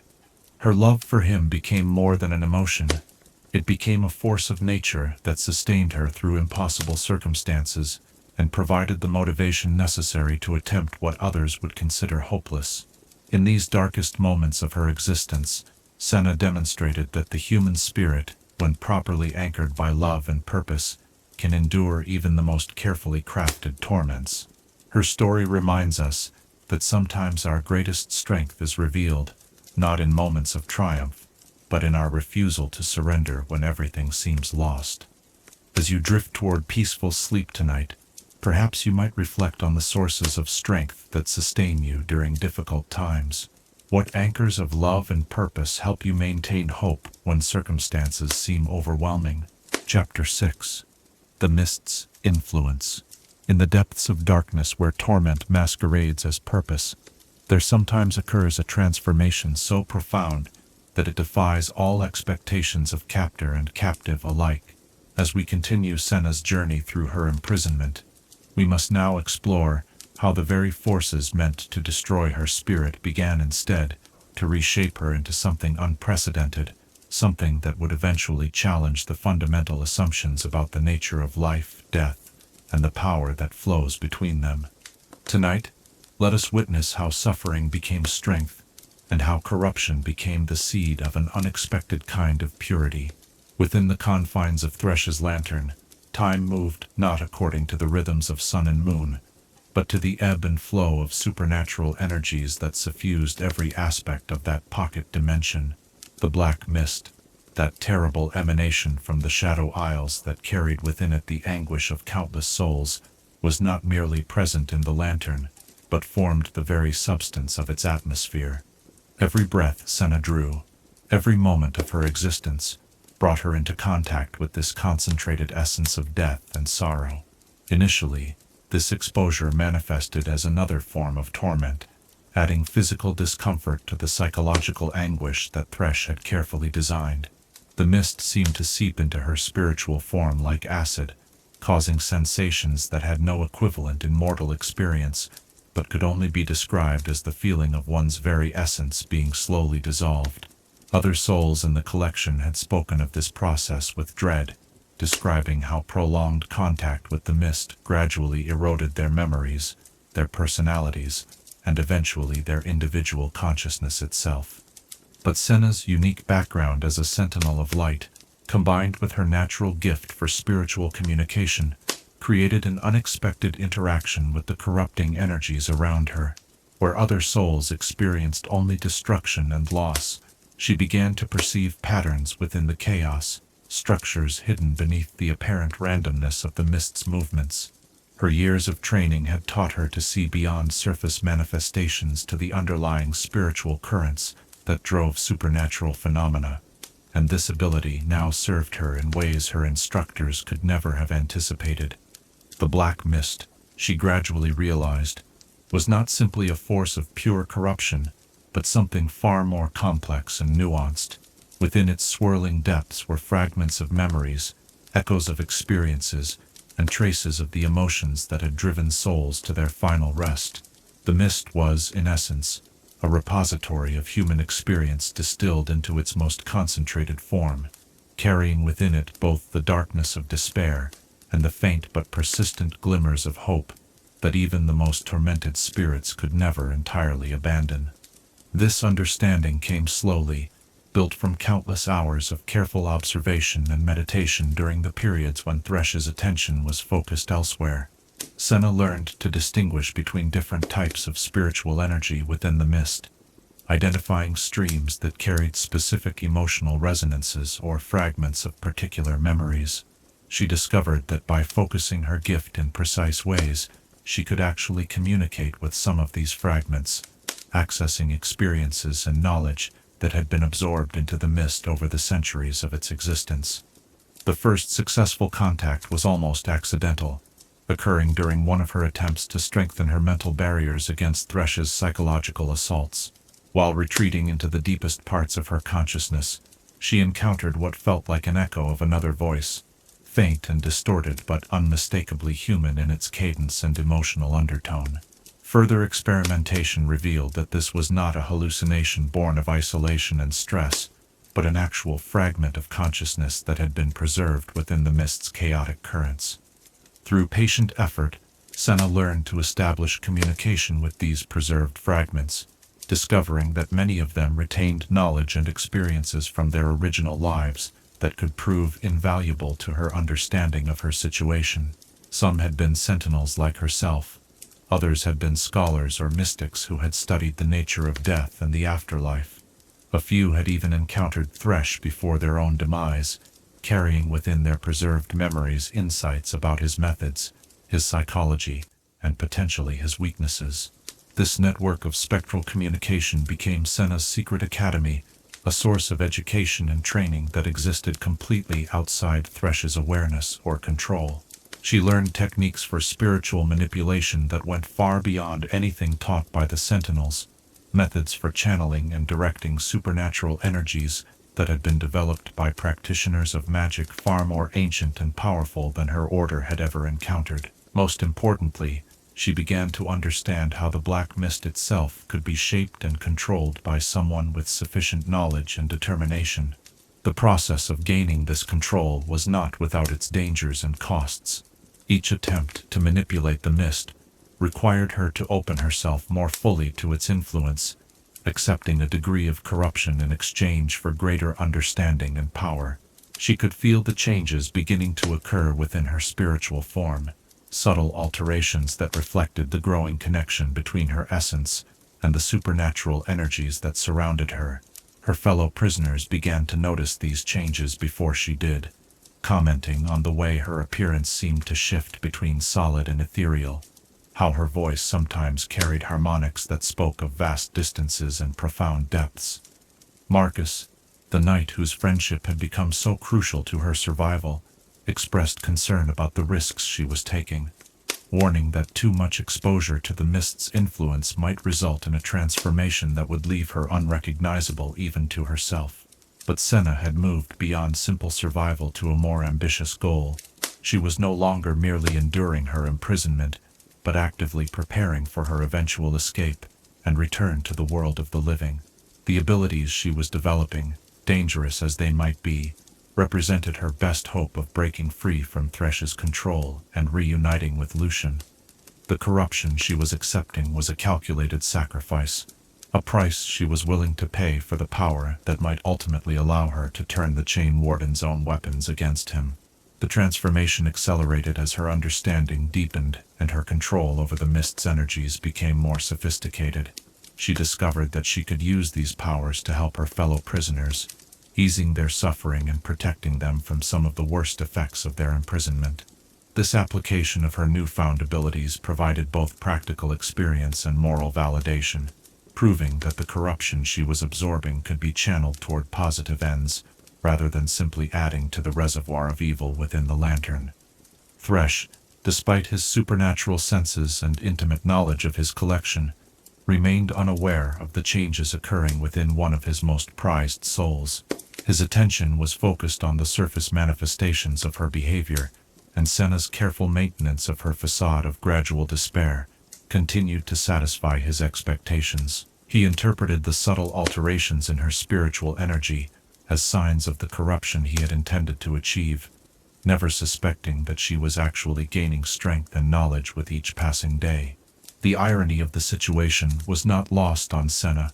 The very forces that Thresh had intended to use for her destruction were instead becoming the foundation of her eventual liberation. The black mist that was meant to erode her identity was instead expanding it, giving her access to experiences and perspectives that spanned centuries of human history.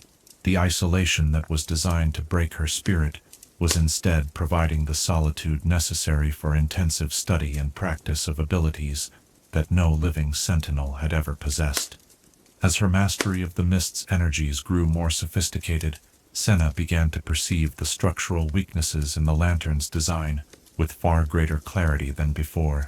What had once appeared as subtle variations in energy density now revealed themselves as significant vulnerabilities that could potentially be exploited by someone with the proper knowledge and tools.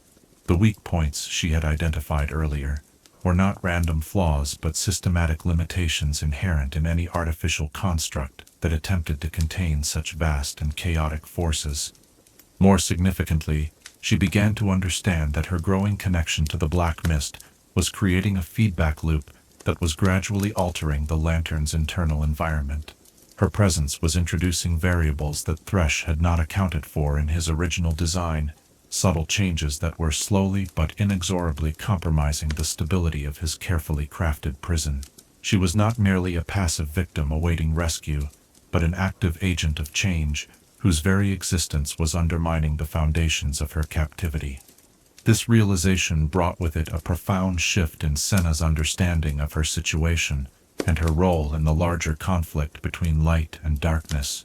She was no longer simply a sentinel who had been captured while performing her duties, but something entirely new, a bridge between the world of the living and the realm of the dead, someone who could channel the power of both life and death toward purposes that transcended the traditional boundaries between them.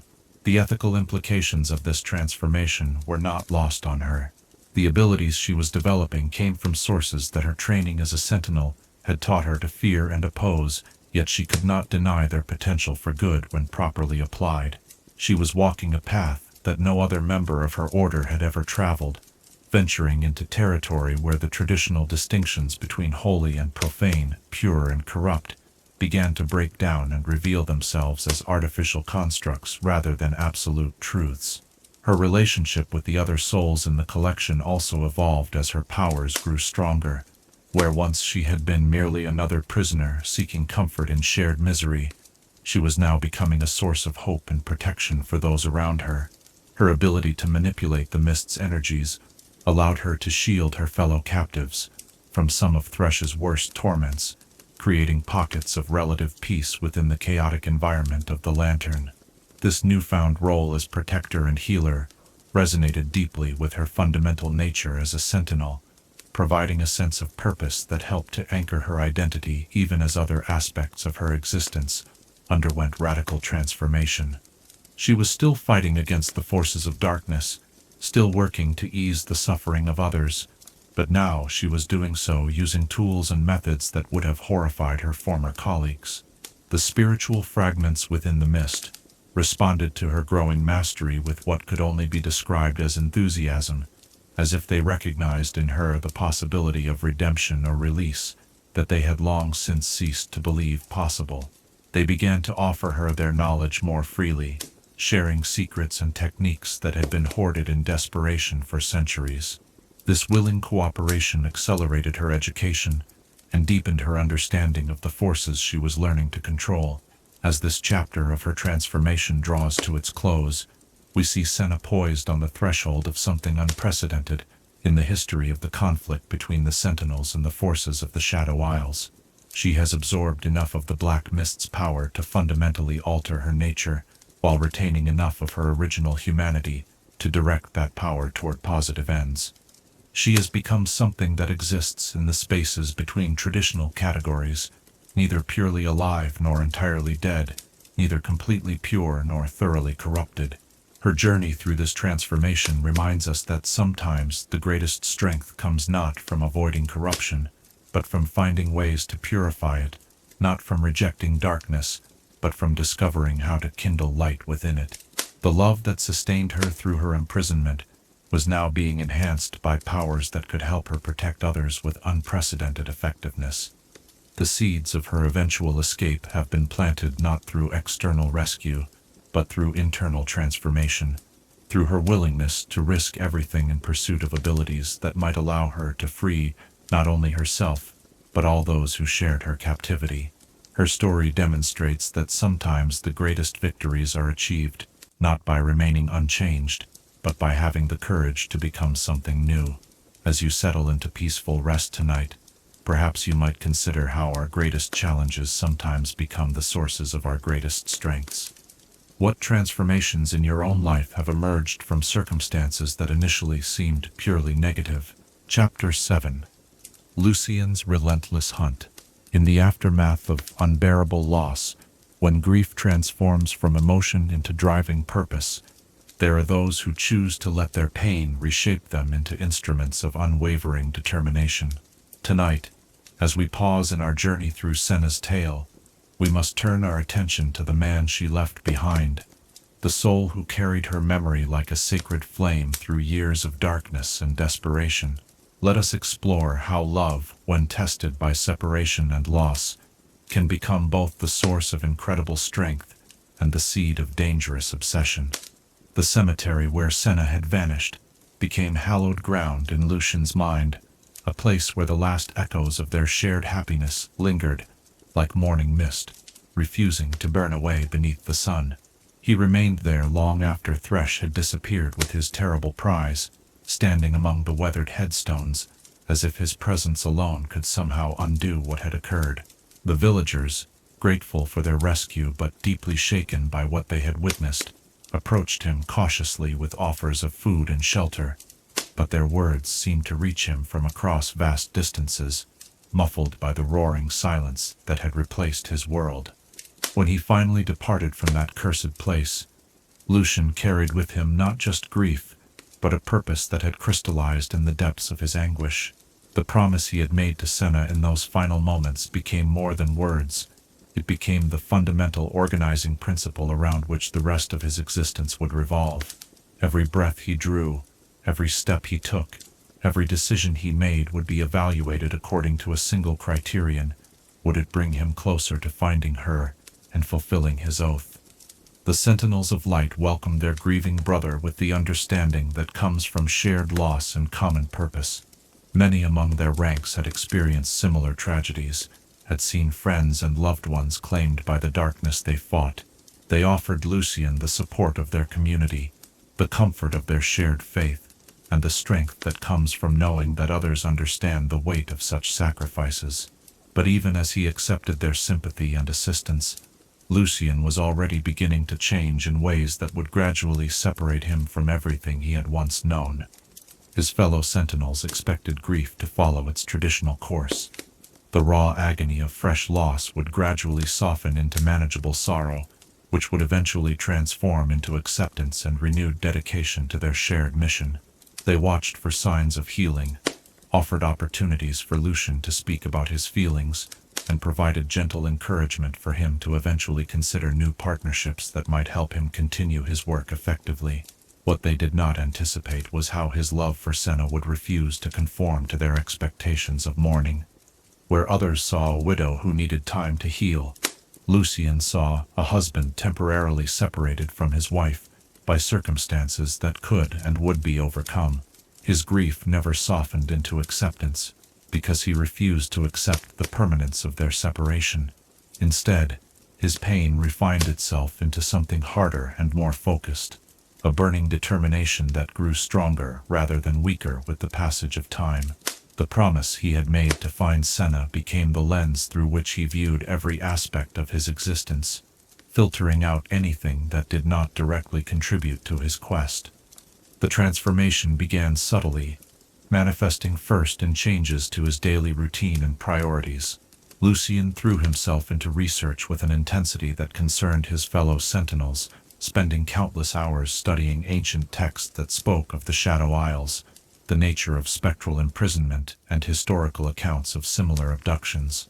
He sought out the oldest members of their order, those whose memories reached back to the early days following the Ruination, hoping to glean insights that might help him understand Thresh's methods and identify potential weaknesses. His training regimen evolved from maintaining general readiness to obsessive preparation for a specific enemy. Lucian modified his techniques to focus specifically on combating Thresh's unique abilities, developing new methods for channeling purifying light that might prove more effective against the Chain Warden's spectral form. He pushed his body and spirit to their limits and beyond, driving himself with a relentlessness that worried those who cared about his welfare, but impressed them with its unwavering dedication.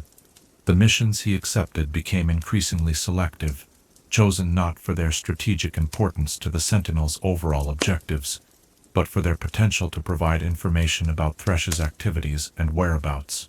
Lucian would volunteer for assignments in regions where the Chain Warden had been reported, following trails that were often months or years cold in the hope of finding some clue that might lead him closer to his quarry. His effectiveness as a Sentinel remained high, but his focus had narrowed to a degree that made him less valuable for general assignments and more specialized as a hunter of one particular prey. The years that followed blurred together in a relentless cycle of investigation, pursuit, and disappointment. Lucian traveled across continents in response to reports that might indicate Thresh's presence, from the fog-shrouded coasts where phantom ships were said to harbor the undead to the deep forests where ancient burial grounds had been disturbed by spectral intrusions. Each lead seemed promising at first, carrying with it the possibility that this time would be different, that this investigation would finally yield the breakthrough he desperately sought.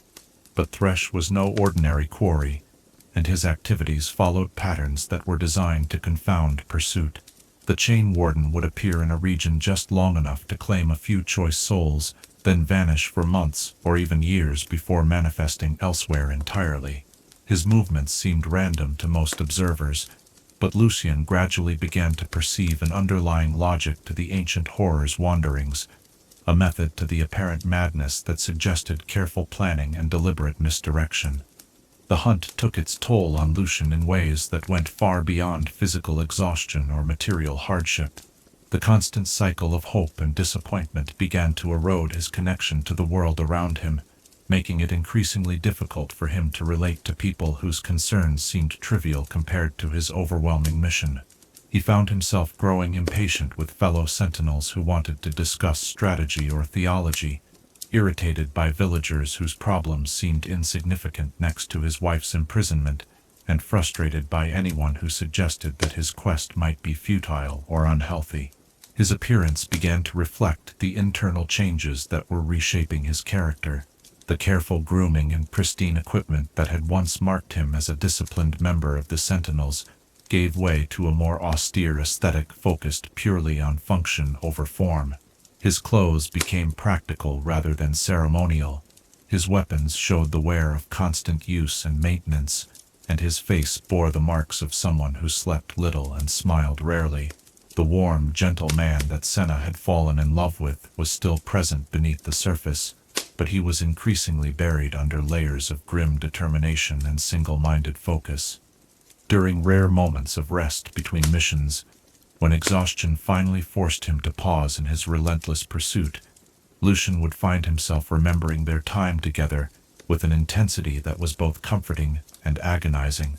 He would revisit every conversation they had shared, every moment of happiness they had experienced, searching for clues that might help him understand Thresh's psychology or identify patterns in the Chain Warden's behavior. These memories became both his greatest source of strength and his most painful burden, sustaining his determination while simultaneously reminding him of everything he had lost. The other Sentinels watched Lucian's transformation with growing concern, recognizing the signs of someone whose grief was hardening into something that might eventually consume him entirely. They tried various approaches to help him find balance, from assigning him partners who might provide emotional support, to suggesting periods of rest and reflection that might allow him to process his loss more healthily. But Lucian resisted these efforts with the polite but inflexible determination of someone who had found his purpose and would not be deterred from pursuing it. His relationship with the Order itself began to strain as his priorities diverged increasingly from their broader mission. The Sentinels understood the importance of opposing Thresh and similar threats, but they also had responsibilities to protect communities throughout the world from a wide variety of supernatural dangers. Lucian's exclusive focus on one enemy, while understandable given his personal loss, made him less useful for the general work that formed the foundation of their calling. Some among the Sentinels began to question whether Lucian's quest was driven by love or by vengeance, whether his desire to rescue Senna had been corrupted into a need for revenge against Thresh that had little to do with his wife's welfare. These concerns were whispered rather than spoken openly, born from genuine care for their brother, but also from growing worry about the direction his obsession was taking him. They had seen other warriors consumed by similar quests, transformed from protectors into destroyers by the very forces they sought to combat. The closest Lucian came to finding his quarry during those long years occurred in a coastal village where Thresh had recently claimed several souls, leaving behind the characteristic signs of his presence. The Chain Warden's trail was fresh enough that Lucian could actually sense the lingering corruption in the spiritual atmosphere, feel the echoes of terror and despair that always accompanied the ancient horror's hunts. For the first time since Senna's capture, he felt genuinely close to his enemy, close enough to believe that direct confrontation might finally be possible. The hunt that followed was the most intense of Lucian's career, a deadly game of cat and mouse played across fog-shrouded marshlands, where reality seemed to shift with each step. Thresh appeared to be toying with his pursuer, leaving just enough of a trail to maintain the chase, while avoiding direct confrontation with someone who had clearly grown more formidable since their last encounter. The psychological warfare that had proven so effective against other opponents was turned against Lucian, with Thresh speaking from the mists about Senna's suffering and the futility of hope. "She screams your name, you know." The Chain Warden's voice echoed from the darkness, carrying with it the weight of malevolent satisfaction. "Night after night, she calls for her beloved husband to rescue her, never knowing that her precious Purifier lacks the strength to reach where she has gone. How beautifully her faith in you has curdled into despair." But Lucian had spent years preparing for exactly this kind of encounter, and Thresh's words, while painful, no longer had the power to break his concentration or compromise his tactical thinking. He had learned to use his pain as fuel, rather than allowing it to become a weakness, channeling his anguish into the purifying light that blazed from his weapons with unprecedented intensity.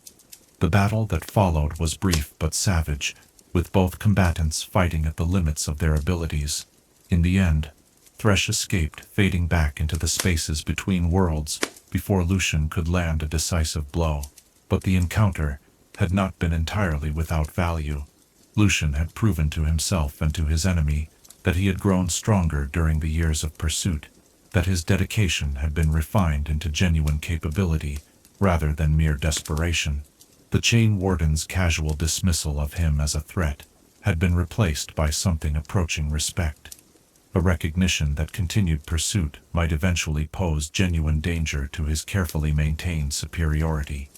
More importantly, the confrontation had provided Lucian with insights into Thresh's current state and capabilities that would prove valuable in future encounters.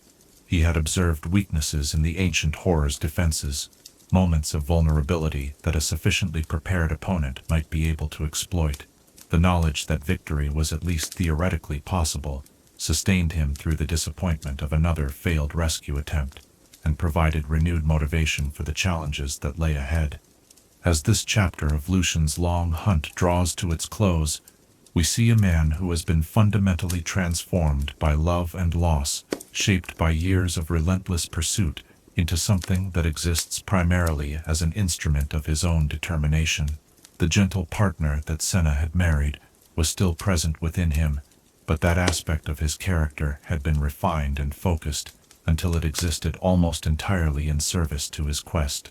He had become exactly what the situation demanded, a hunter capable of pursuing his quarry across any distance and through any hardship, powered by a love too strong to be diminished by time or disappointment. His story reminds us that profound love, when tested by separation and loss, can become a force of nature that reshapes everything it touches. The years of hunting had changed Lucian in ways that would have consequences far beyond his personal quest, preparing him for the role he would eventually play in events that would shake the foundations of the supernatural world. The promise he had made to Senna in their final moments together had become more than a vow. It had become the defining characteristic of his existence, the principle that guided every choice and action. That promise would sustain him through trials yet to come, and would ultimately play a crucial role in the miraculous events that would reunite them in ways neither could have imagined during those dark years of separation. As you drift toward peaceful sleep tonight, perhaps you might reflect on the promises that have shaped your own life. What commitments have you made that continue to guide your choices, and how do they influence the person you are becoming? Chapter 8. The Escape. In the grand symphony of existence, there come moments when all the themes converge into a crescendo that reshapes the very nature of reality itself. Tonight, as we reach the pivotal chapter of Senna's tale, we witness one such moment when years of preparation, transformation, and unwavering determination finally culminate in an event that would defy every expectation and challenge the fundamental laws that govern life and death. Let us explore how love's promise, when forged in the crucible of impossible suffering, can create miracles that transcend the boundaries of what mortals dare to dream. The opportunity for escape came not through external rescue or fortunate accident, but as the inevitable result of the careful preparation that Senna had undertaken during her years of imprisonment. Her mastery of the Black Mist's energies had reached a level where she could perceive the lantern's structural weaknesses with perfect clarity, understanding exactly how and when those vulnerabilities might be exploited. The moment she had been working toward arrived during one of Thresh's extended absences, when his attention was focused on hunting new victims rather than maintaining the integrity of his collection. The process began subtly, with Senna carefully manipulating the mist's currents to create resonance patterns that would amplify the existing flaws in the pocket dimension's architecture. She had learned to think of the lantern not as a solid prison, but as a complex system of interwoven energies, each component dependent on the others for stability and coherence. By introducing calculated disturbances at precisely the right frequencies, she could set in motion a cascade of structural failures that would eventually compromise the entire construct. Her fellow prisoners watched with a mixture of hope and terror as she initiated the escape sequence, understanding that failure would likely result in punishments far worse than their current suffering. Marcus and the other intact souls provided what assistance they could, using their own limited abilities to help camouflage the energy fluctuations that might otherwise alert Thresh to what was occurring within his most prized possession. The cooperation between these trapped spirits created a moment of unity and shared purpose that transcended their individual circumstances. The first signs of success manifested as hairline cracks in the walls of their ethereal prison, fissures through which glimpses of the outside world became visible for the first time in years. Through these brief windows, Senna caught fragments of familiar sights, star-filled skies, moonlit landscapes, and the warm glow of mortal settlements going about their evening routines. These visions filled her with renewed determination, reminding her of everything she had been fighting to return to and everyone she had left behind. As the structural integrity continued to deteriorate, the lantern's interior became increasingly unstable, with sections of the pocket dimension folding in on themselves or stretching into impossible configurations. The other souls found themselves experiencing momentary glimpses of freedom as the barriers between their prison and the outside world flickered in and out of existence. Some of the more fragmentary spirits, those who had been reduced to mere echoes of their former selves, simply dissolved and passed into whatever realm awaited the truly departed. But Senna's escape would not be a simple matter of walking through a door that had suddenly appeared. The years of exposure to the black mist, combined with her deliberate absorption of its energies, had fundamentally altered her spiritual nature in ways that made return to ordinary existence impossible. She was no longer purely alive in any conventional sense, but neither was she dead in the way that most souls understood the concept. She had become something unprecedented, a being that existed in the spaces between life and death, drawing power from both states, while being fully claimed by neither. The moment of actual escape was both terrifying and transcendent, as Senna felt her consciousness expand beyond the confines of the disintegrating prison into the vast spiritual networks that connected all things. For an instant she experienced existence from a cosmic perspective, perceiving the intricate web of relationships that bound every soul to every other soul across the breadth of creation. The sensation was overwhelming, threatening to dissolve her individual identity entirely into the collective consciousness of the universe. Only her memories of Lucian, carefully preserved and protected throughout her imprisonment, provided the anchor she needed to maintain her sense of self during this transition. His love became the thread that guided her back from the edge of infinite expansion, allowing her to coalesce into a form that could interact with the mortal world while retaining the powers she had gained during her captivity. She emerged from the lantern's destruction, not as the woman she had been, but as something entirely new, a sentinel reborn with abilities that transcended the traditional boundaries of her calling.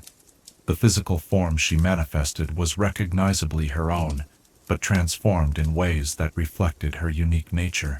Her appearance shifted subtly between solid matter and ethereal energy, as if she existed simultaneously in multiple dimensions. Her eyes held depths that spoke of vast distances and profound experiences, while her voice carried harmonics that resonated with frequencies beyond normal human perception. Most striking of all was the way the black mist itself seemed to respond to her presence, swirling around her form like a living cloak that obeyed her conscious will. The destruction of the lantern sent shockwaves through the supernatural realm that were felt by every being sensitive to spiritual disturbances. Thresh, in the midst of stalking new prey in a distant region, experienced the event as a physical blow that staggered him with its intensity and impossibility. For the first time in centuries, something he had considered absolutely secure had been compromised from within, challenging his fundamental understanding of his own power and the nature of his dominion over captured souls. The Chain Warden's response was immediate and furious, his form materializing at the site of his collection's destruction with a speed that defied the normal constraints of travel between dimensions. What he found there defied every expectation and assumption that had guided his existence since the Ruination first granted him his terrible powers. The scattered remains of his lantern lay in pieces around a figure that should not have been able to exist, someone who had somehow absorbed the very energies meant to destroy her and transformed them into tools of liberation. Impossible, Thresh whispered, his voice carrying none of its usual confidence and satisfaction. No soul has ever escaped my collection. No mortal consciousness could survive such transformation intact. But Senna stood before him as living proof that the impossible could indeed occur under the right circumstances. Her response carried the weight of years of suffering and the strength that comes from enduring the unendurable. I am no longer merely mortal, Thresh, and I am no longer yours to command. The confrontation that followed was brief but decisive, demonstrating that Senna's transformation had granted her abilities that could match and even exceed those of her former captor. The black mist that had once been exclusively under Thresh's control now responded to her will with an eagerness that spoke of liberation from centuries of forced servitude to malevolent purposes. She wielded the same energies that had tortured her and her fellow prisoners, but directed them toward healing and protection rather than corruption and suffering. Thresh, confronted with an opponent who possessed intimate knowledge of his methods combined with powers he had never encountered before, chose tactical retreat over continued battle. But his departure was accompanied by a promise that their conflict was far from over. You may have escaped my collection, little light, but you have also painted yourself as my greatest enemy. I will hunt you across every realm and dimension until I reclaim what belongs to me. Senna's response carried the quiet confidence of someone who had already endured the worst he could inflict. Let me save you the trouble of hunting, Thresh. I will be coming for you. With her former captor's departure, Senna found herself alone in a world that seemed both familiar and utterly foreign after years of imprisonment. The simple sensation of breathing air that was not thick with supernatural corruption, of feeling solid ground beneath her feet, of seeing natural light after endless exposure to the lantern's sickly glow, was almost overwhelming in its intensity. She had dreamed of this moment countless times during her captivity, but the reality exceeded her imagination in ways both wonderful and troubling. The first priority was finding Lucian, but even as she began to search for traces of his spiritual signature, Senna realized that her transformation had granted her awareness of his location with startling precision. Their bond, rather than being severed by her imprisonment and transformation, had actually been strengthened by the trials they had endured separately. She could sense his presence like a beacon in the spiritual darkness, feel the intensity of his ongoing hunt, and the depth of his dedication to their shared promise. The reunion, when it finally occurred, was a moment that transcended description and challenged the very foundations of what both had believed possible. Lucian had been following another of Thresh's trails when he felt a familiar presence approaching, a spiritual signature that was unmistakably Senna's, but altered in ways that spoke of profound change. His first glimpse of her transformed state triggered a complex cascade of emotions, overwhelming joy at her return, concern about the changes in her appearance, and awe at the power that now radiated from her transformed being. Senna, he whispered, his voice carrying years of hope and fear and desperate longing. Her response was everything he had dreamed of hearing during the long years of searching. I told you I would find you again, my love. I kept my promise. Their embrace was both a homecoming and a new beginning, the physical contact allowing them to share not just their joy at reunion, but their understanding of how much both had changed during their separation. Lucian could feel the otherworldly energies that now flowed through Senna's transformed being, while she perceived the way his years of relentless hunting had refined his own abilities and sharpened his connection to the purifying light of his calling. The conversation that followed their initial reunion was both celebration and reconnaissance, each sharing the story of their experiences during the years of separation. Lucian described his hunt across continents and dimensions, his growing understanding of Thresh's methods, and his near-miss encounters with their common enemy. Senna spoke of her imprisonment, her gradual mastery of the Black Mist's energies, and the transformation that had ultimately enabled her escape. Most importantly, they began to understand how their individual journeys had prepared them for a partnership that would be far more powerful than anything they had achieved before her capture. Lucian's years of focused preparation had made him the perfect complement to Senna's new abilities, while her transformation had granted her insights and powers that could guide his efforts with unprecedented precision and effectiveness. As this pivotal chapter draws to its close, we see two souls reunited, not as the same people who had been separated by tragedy, but as transformed beings whose love has been refined by suffering into something that transcends ordinary human experience.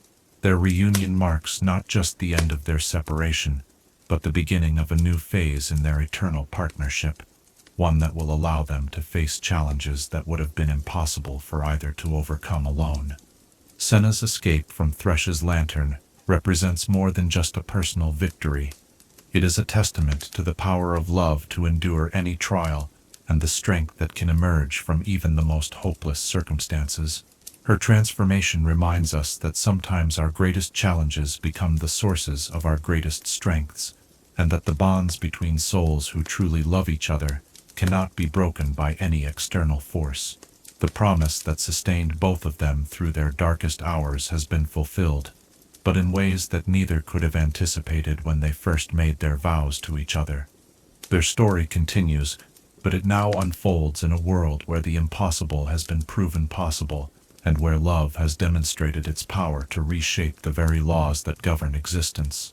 As you settle into peaceful rest tonight, perhaps you might reflect on the promises that have sustained you through difficult times, and consider how the bonds of love can endure and even strengthen when tested by circumstances that seem impossible to overcome. What reunions await you, and what transformations might emerge from your own trials. Chapter 9. Reborn as a Sentinel. In the quiet spaces where old certainties dissolve and new possibilities take root, there comes a time when we must learn to inhabit ourselves anew, to discover what we have become and what we might yet choose to be.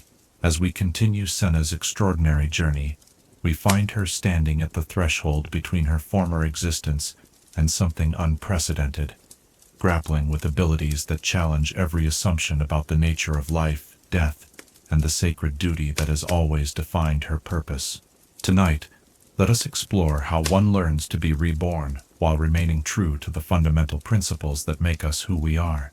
The first weeks following Senna's escape and reunion with Lucian were a time of careful exploration and gradual discovery, as she slowly came to understand the extent and nature of her transformation. The abilities she had developed during her imprisonment were no longer emergency tools used in desperate circumstances, but permanent aspects of her being that required conscious control and deliberate mastery. The black mist that now flowed through her spiritual essence was not merely a weapon or a tool, but an integral part of her existence that responded to her emotions, intentions, and subconscious desires. Learning to manage these powers proved to be both fascinating and terrifying in equal measure. The mist's energies were vast and chaotic, carrying within them the accumulated experiences and emotions of countless souls who had been touched by the Shadow Isle's corruption. When Senna allowed her concentration to lapse, she would sometimes find herself overwhelmed by memories that were not her own, experiencing moments of joy and anguish from lives that had ended centuries before her birth. These episodes served as stark reminders that her new abilities came with responsibilities and dangers that extended far beyond her personal circumstances. Lucian proved to be an invaluable partner in this process of adaptation and learning, his years of studying supernatural phenomena providing him with insights that helped Senna understand what was happening to her. More importantly, his unwavering love and acceptance gave her the emotional foundation she needed to explore her capabilities without fear of losing herself entirely to the otherworldly forces she now commanded. He served as her anchor to humanity, the connection that prevented her from drifting too far into the ethereal realms where her consciousness could now travel with ease. Together they established a training regimen that allowed Senna to gradually expand her control over the mist's energies, while maintaining the discipline and focus that had always characterized her approach to her calling as a sentinel. The sacred groves and abandoned temples where they practiced became laboratories for discovery, places where she could experiment with her abilities without endangering innocent lives or attracting unwanted attention from supernatural entities who might seek to exploit or oppose her unique nature. One of the first and most crucial skills Senna needed to master was the ability to shift between her solid and ethereal forms at will. This transformation was not merely a matter of becoming visible or invisible, but involved fundamental changes to her relationship with physical reality itself. In her solid state, she could interact with the mortal world much as she had before her imprisonment, though her enhanced spiritual awareness remained constant. When she allowed herself to become ethereal, she could pass through solid objects, travel at incredible speeds, and perceive aspects of reality that were normally hidden from mortal senses. The transition between these states required precise control over the mist's energies, as well as a deep understanding of her own spiritual nature. Too much focus on her ethereal aspects risked leaving her unable to return to solid form, while excessive attachment to physical existence could cut her off from the supernatural abilities that now defined her transformed nature. Finding the balance between these extremes became a meditation in itself, a practice that strengthened both her powers and her sense of self-determination. More challenging still was learning to wield the black mist as a tool for healing and protection rather than corruption and destruction. The energies she now commanded had been shaped by centuries of malevolent use, their natural tendency being toward causing suffering rather than alleviating it. Senna had to consciously redirect these forces, using her will and intention to transform them into instruments of restoration and defense. This process required not just technical skill but also profound spiritual discipline, as she had to maintain her own moral clarity while channeling energies that carried within them the echoes of countless evil acts. The breakthrough came when Senna realized that her role was not to purify the mist's energies, but to serve as a conduit that allowed them to remember their original nature. Before the ruination, before Thresh's corruption, the spiritual forces that now manifested as the black mist had been neutral energies that connected all living things in a vast web of existence. By approaching them with compassion rather than opposition, by treating them as lost souls seeking redemption rather than inherently evil forces, she could guide them back toward their fundamental purpose of supporting and sustaining life. This philosophical shift transformed both her relationship with her abilities and the effectiveness with which she could employ them. Instead of fighting against the mist's chaotic nature, she learned to dance with it, allowing its wild energies to flow through her, while gently directing them toward constructive purposes. The same forces that could drain life from an enemy could also restore vitality to an ally. The shadows that could conceal threats could also provide protection for the innocent, and the spiritual connections that had once been used to spread corruption could instead be employed to heal trauma and restore hope. Lucian watched this process of discovery and mastery with a mixture of admiration and concern, recognizing that his wife was becoming something far more powerful than she had ever been, while also growing increasingly distant from ordinary human experience. The woman he had fallen in love with was still present within this transformed being, but she was now part of something larger and more complex, a bridge between worlds that most mortals could barely comprehend. Their relationship had to evolve to accommodate these changes, finding new ways to connect and communicate across the growing differences in their fundamental natures. The first time Senna successfully used her abilities to heal, rather than harm, marked a turning point in both her self-understanding and her acceptance of her transformed state. They had encountered a village where a plague of spiritual corruption was slowly draining the life from its inhabitants, a supernatural disease that conventional healing could not touch. Using her connection to the mist's energies, Senna was able to trace the corruption to its source and purify it at its root, restoring the villagers to health, while also cleansing the spiritual atmosphere of their community. The gratitude of the people they helped was profound, but even more meaningful to Senna was the realization that her transformation had not diminished her ability to serve others, but had actually enhanced it beyond anything she could have imagined.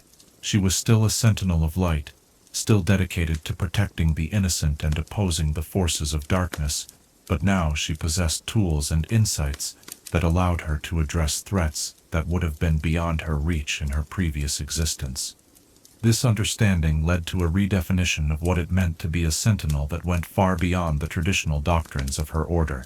Where the conventional sentinels relied primarily on purifying light to banish supernatural threats, Senna could now offer redemption to corrupted spirits, transformation to lost souls, and healing to wounds that existed in the spaces between life and death.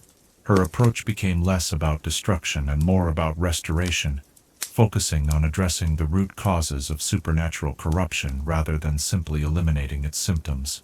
The weapons she carried also evolved to reflect her transformed nature and expanded capabilities. Her ancient relic cannon, blessed by generations of sentinels, now channeled not just purifying light, but also the redeemed energies of the black mist itself. Each shot could either destroy corrupted entities or heal wounded spirits, depending on her intention and the specific needs of each situation. The weapon had become an extension of her will, responding to her conscious direction, while also serving as a focus for the vast energies she now commanded. Perhaps most significantly, Senna discovered that her transformation had granted her the ability to perceive and interact with the network of spiritual connections that linked all souls across the boundaries between life and death. She could sense the presence of departed spirits who remained bound to the mortal world by unfinished business or unresolved trauma, and she could help them find the peace necessary to complete their journey to whatever realm awaited them. This ability made her uniquely effective at addressing hauntings and supernatural disturbances that had persisted for generations. Her relationship with other sentinels became complex as word of her transformation spread throughout their order. Some viewed her new nature with suspicion, concerned that her connection to the Black Mist might eventually corrupt her, despite her current noble intentions. Others saw her as a miraculous example of divine intervention, proof that their faith could triumph over even the most impossible circumstances. A few recognized her for what she truly was, something entirely new that transcended the traditional categories of their understanding. The leadership of the Sentinels struggled to determine how to classify and integrate someone whose abilities and nature challenged their fundamental doctrines about the relationship between light and darkness, life and death, purity and corruption. Senna's existence suggested that these distinctions might be less absolute than they had always believed, that redemption might be possible even for forces they had previously considered irredeemably evil. This realization had profound implications for their understanding of their mission and their methods. Rather than seeking official recognition or formal integration into the Order's hierarchy, Senna chose to forge her own path as a sentinel, one that honored the principles she had always upheld while acknowledging the unique nature of her current existence. She would continue to protect the innocent and oppose supernatural threats, but she would do so according to her own understanding of what those principles meant in the context of her transformed abilities and expanded awareness. The partnership she shared with Lucian evolved to become something unprecedented in the history of their order, a perfect synthesis of traditional sentinel techniques and revolutionary new approaches to spiritual warfare. Where his purifying light provided cleansing and protection, her connection to the mist offered understanding and redemption. Together, they could address supernatural threats with a comprehensiveness that neither conventional nor corrupted forces could effectively oppose.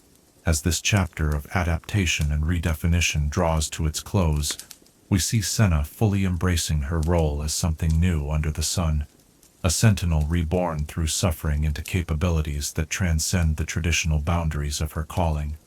She has learned to wield the same forces that once imprisoned her as tools for liberation and healing, transforming her greatest trauma into her most powerful asset in the ongoing fight against darkness. Her journey reminds us that sometimes our most profound transformations emerge not from comfortable circumstances, but from our willingness to find meaning and purpose in experiences that initially seem destructive. The abilities she gained through suffering have allowed her to help others in ways that would never have been possible if she had remained unchanged by her trials. The woman who emerged from Thresh's lantern was recognizably the same person who had entered it, but she was also something entirely new, a bridge between worlds, a healer of wounds that existed in the spaces between life and death, and a testament to the power of love and determination to transcend any limitation. Her transformation challenges us to consider how our own trials might be reshaping us in ways that could ultimately serve purposes far greater than our current understanding can encompass. As you settle into peaceful rest tonight, perhaps you might reflect on the transformations in your own life that have emerged from difficult circumstances. How have your greatest challenges contributed to abilities or insights that now allow you to help others in ways you never previously imagined possible? Chapter 10. The Hunt continues. In the sacred dance between light and shadow that has defined the cosmos since time immemorial, there comes a moment when partners find themselves changed by their separate journeys, yet more united than ever in their shared purpose. Tonight, as we witness the renewal of Senna and Lucian's partnership, we explore how love tested by separation and transformation can emerge stronger, wiser, and more capable of facing the darkness that threatens all they hold dear. Let us discover how two souls, each transformed by their trials, can come together to create something greater than the sum of their individual strengths. The first mission Senna and Lucian undertook together after their reunion was both a test of their evolved capabilities and a reaffirmation of the principles that had always guided their work as sentinels. Reports had reached them of a coastal settlement where the boundary between the world of the living and the realm of the dead had grown dangerously thin, allowing corrupted spirits to cross over and terrorize the inhabitants. It was precisely the type of supernatural threat they had always specialized in addressing, but now they would face it with abilities and understanding that neither had possessed during their original partnership. The journey to the afflicted village provided them with their first extended opportunity to truly understand how their relationship had evolved during their years of separation. Lucian moved with the focused efficiency of someone who had spent those years refining his skills and tactics for specific purposes, every action calculated to serve the mission of reuniting with his beloved and continuing their shared work. Senna, meanwhile, carried herself with the quiet confidence of someone who had endured the impossible and emerged transformed but unbroken. Her new abilities integrated so seamlessly into her being that they seemed as natural as breathing. Their communication had developed new dimensions that went beyond the telepathic connection they had always shared as bonded partners. Senna's enhanced spiritual awareness allowed her to perceive Lucian's emotional state and tactical thinking with unprecedented clarity, while his years of focused training had made him extraordinarily sensitive to the subtle changes in her energy that indicated shifts in her otherworldly consciousness. They could coordinate their actions with a precision that seemed almost supernatural, each anticipating the other's needs and responses before they were consciously articulated. The village they approached lay shrouded in an unnatural fog that spoke of supernatural interference, its streets empty, except for the occasional figure that flickered between solid and ethereal states before vanishing entirely. The local inhabitants had barricaded themselves in their homes, emerging only during the brief periods when the spiritual disturbance seemed to abate. Those brave enough to speak with the sentinels described phenomena that went beyond typical hauntings, voices speaking in languages that predated human civilization, shadows that moved independently of their sources, and a pervasive sense of being watched by intelligences that existed outside normal reality. Senna's initial investigation revealed the true scope of the problem with a clarity that would have been impossible during her previous existence. The corruption was not emanating from a single source, but from multiple points where the boundaries between dimensions had been deliberately weakened by an external force. Someone or something had been systematically undermining the spiritual stability of the region, creating conditions that would allow for large-scale supernatural incursions. The pattern was too precise and too extensive to be the result of natural phenomena or random supernatural activity. "This is coordinated," she told Lucian as they surveyed the village from a hilltop overlooking the settlement. "Someone with significant knowledge of dimensional barriers has been preparing this place for something much larger than a simple haunting."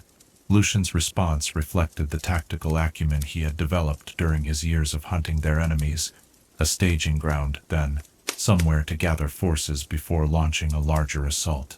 The question is whether we're looking at preparation for an attack on this region specifically, or if this is just one piece of a much larger operation.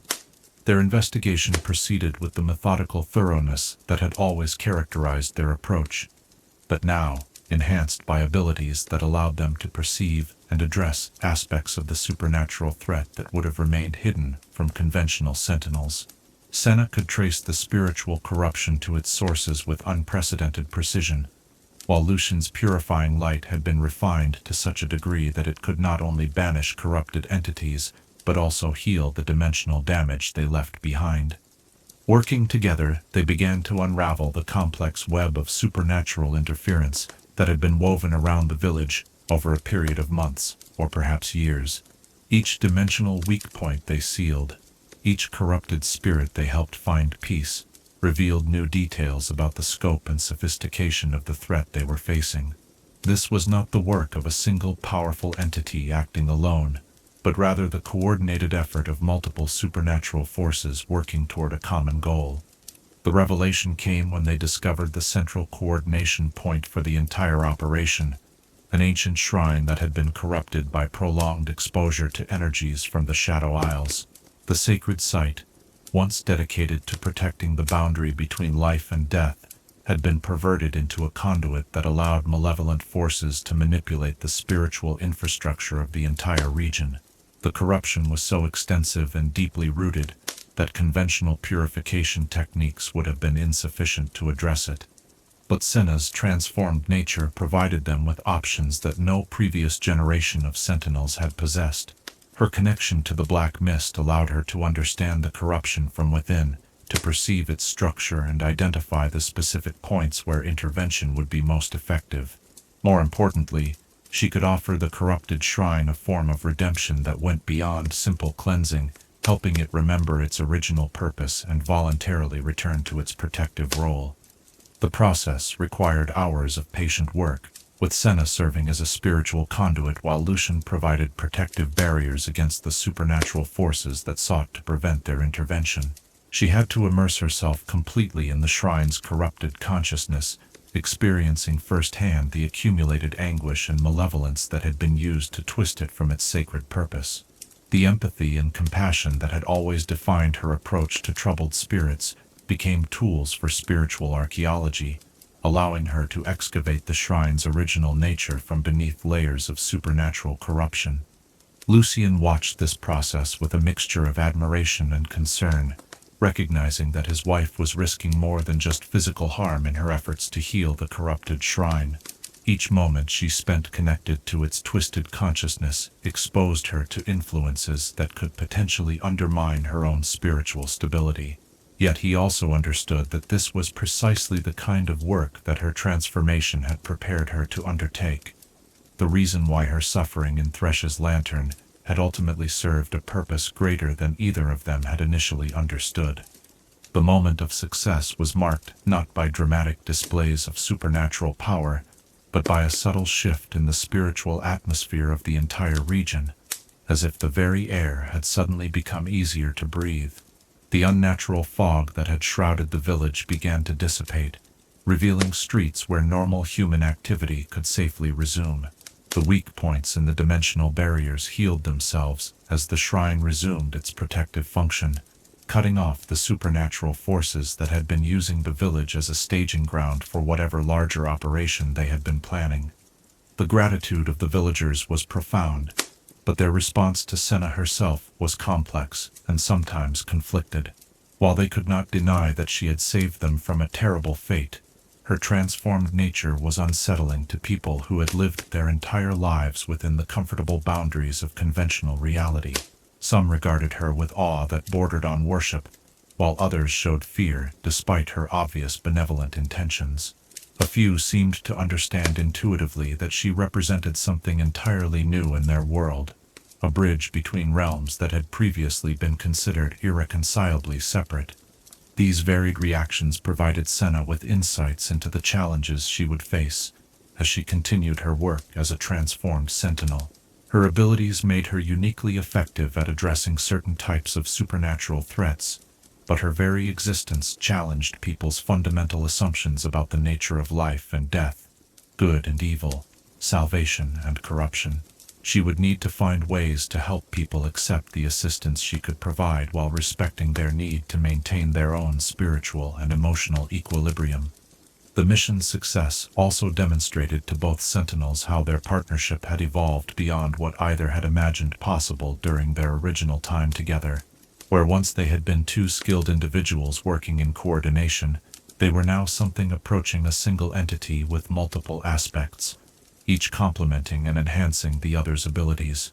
Lucian's purifying light provided the stability and protection that allowed Senna to safely explore the most dangerous aspects of supernatural corruption, while her connection to the forces between life and death gave him access to insights and capabilities that pure light alone could never achieve.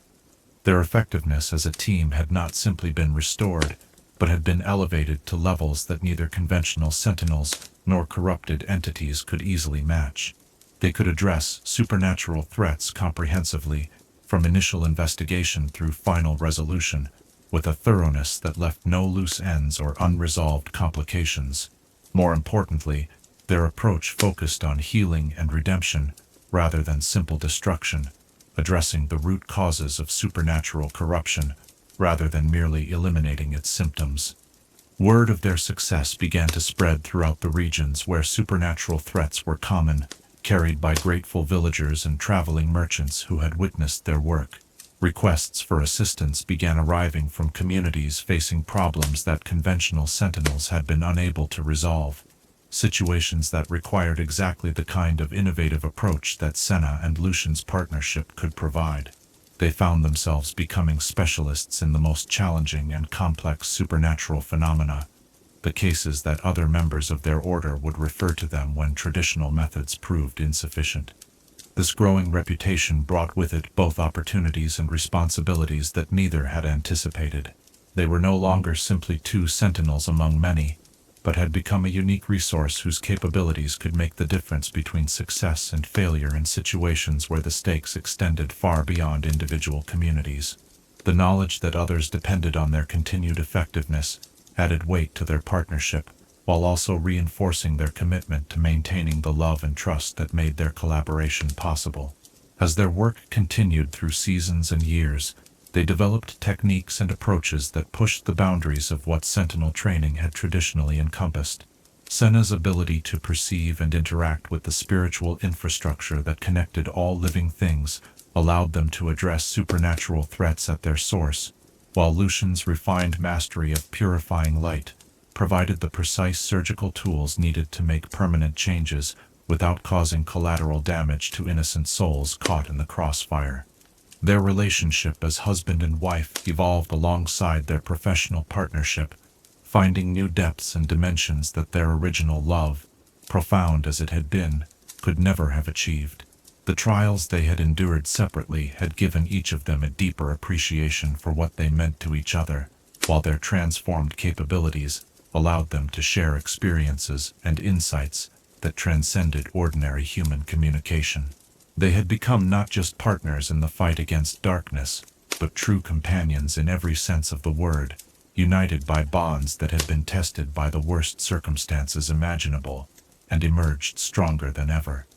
As this chapter of their renewed partnership draws to its close, we see two souls who have discovered that love tested by impossible circumstances can emerge not just intact, but transformed into something more beautiful and more powerful than its original form. Their work continues to evolve and expand, but it remains grounded in the same fundamental principles that had always guided their calling: the protection of the innocent, the opposition of evil, and the belief that light can triumph over even the deepest darkness when wielded by hearts united in purpose. Their story reminds us that the strongest partnerships are not those that avoid trials, but those that use challenges as opportunities to grow stronger together. The years of separation that might have destroyed a lesser love instead forged theirs into something that could serve as a foundation for achievements neither could have accomplished alone.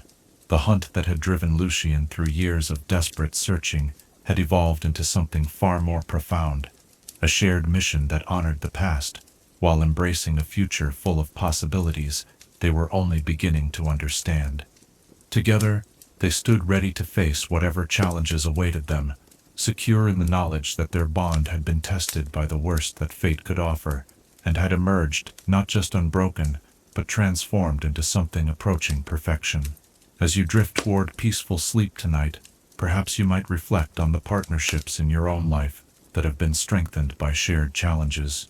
How have your closest relationships evolved through trials, and what new possibilities have emerged from your willingness to face difficulties together? Chapter 11. The Greater Purpose. In the vast tapestry of existence, where individual threads of fate weave together to create patterns that span ages and transcend mortal understanding, there comes a time when those who have been transformed by their trials begin to perceive the larger design of which they are a part.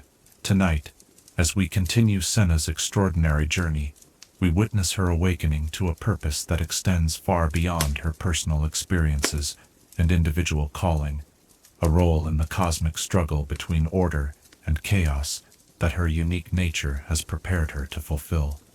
Let us explore how understanding our place in the greater scheme of things can both humble us with its magnitude and inspire us with its possibilities. The revelation of Senna's broader purpose began subtly, manifesting through the accumulation of seemingly unrelated observations and experiences that gradually coalesced into a pattern too significant to ignore. During their missions together, she and Lucian had encountered supernatural disturbances that went beyond the typical activities of random undead entities or isolated corrupted spirits. These incidents shared characteristics that suggested coordination and purpose, as if the forces of the Shadow Isles were being organized and directed towards specific objectives, rather than simply spreading chaos wherever they could reach. Senna's unique perspective, enhanced by her connection to the Black Mist and her experience within Thresh's lantern, allowed her to perceive details and connections that would have remained hidden from conventional observers. She could sense the spiritual natures left behind by various supernatural entities, trace the flow of corrupted energy back to its sources, and most importantly, recognize the underlying patterns that revealed how these apparently separate incidents were actually components of a much larger strategy. The first major insight came when she realized that the dimensional weak points they had been discovering and sealing were not random vulnerabilities, but carefully selected targets chosen for their strategic value. Someone with intimate knowledge of the spiritual infrastructure that protected the mortal world was systematically identifying and compromising the most critical defensive barriers, creating a network of breach points that could potentially be activated simultaneously to allow for a massive supernatural incursion.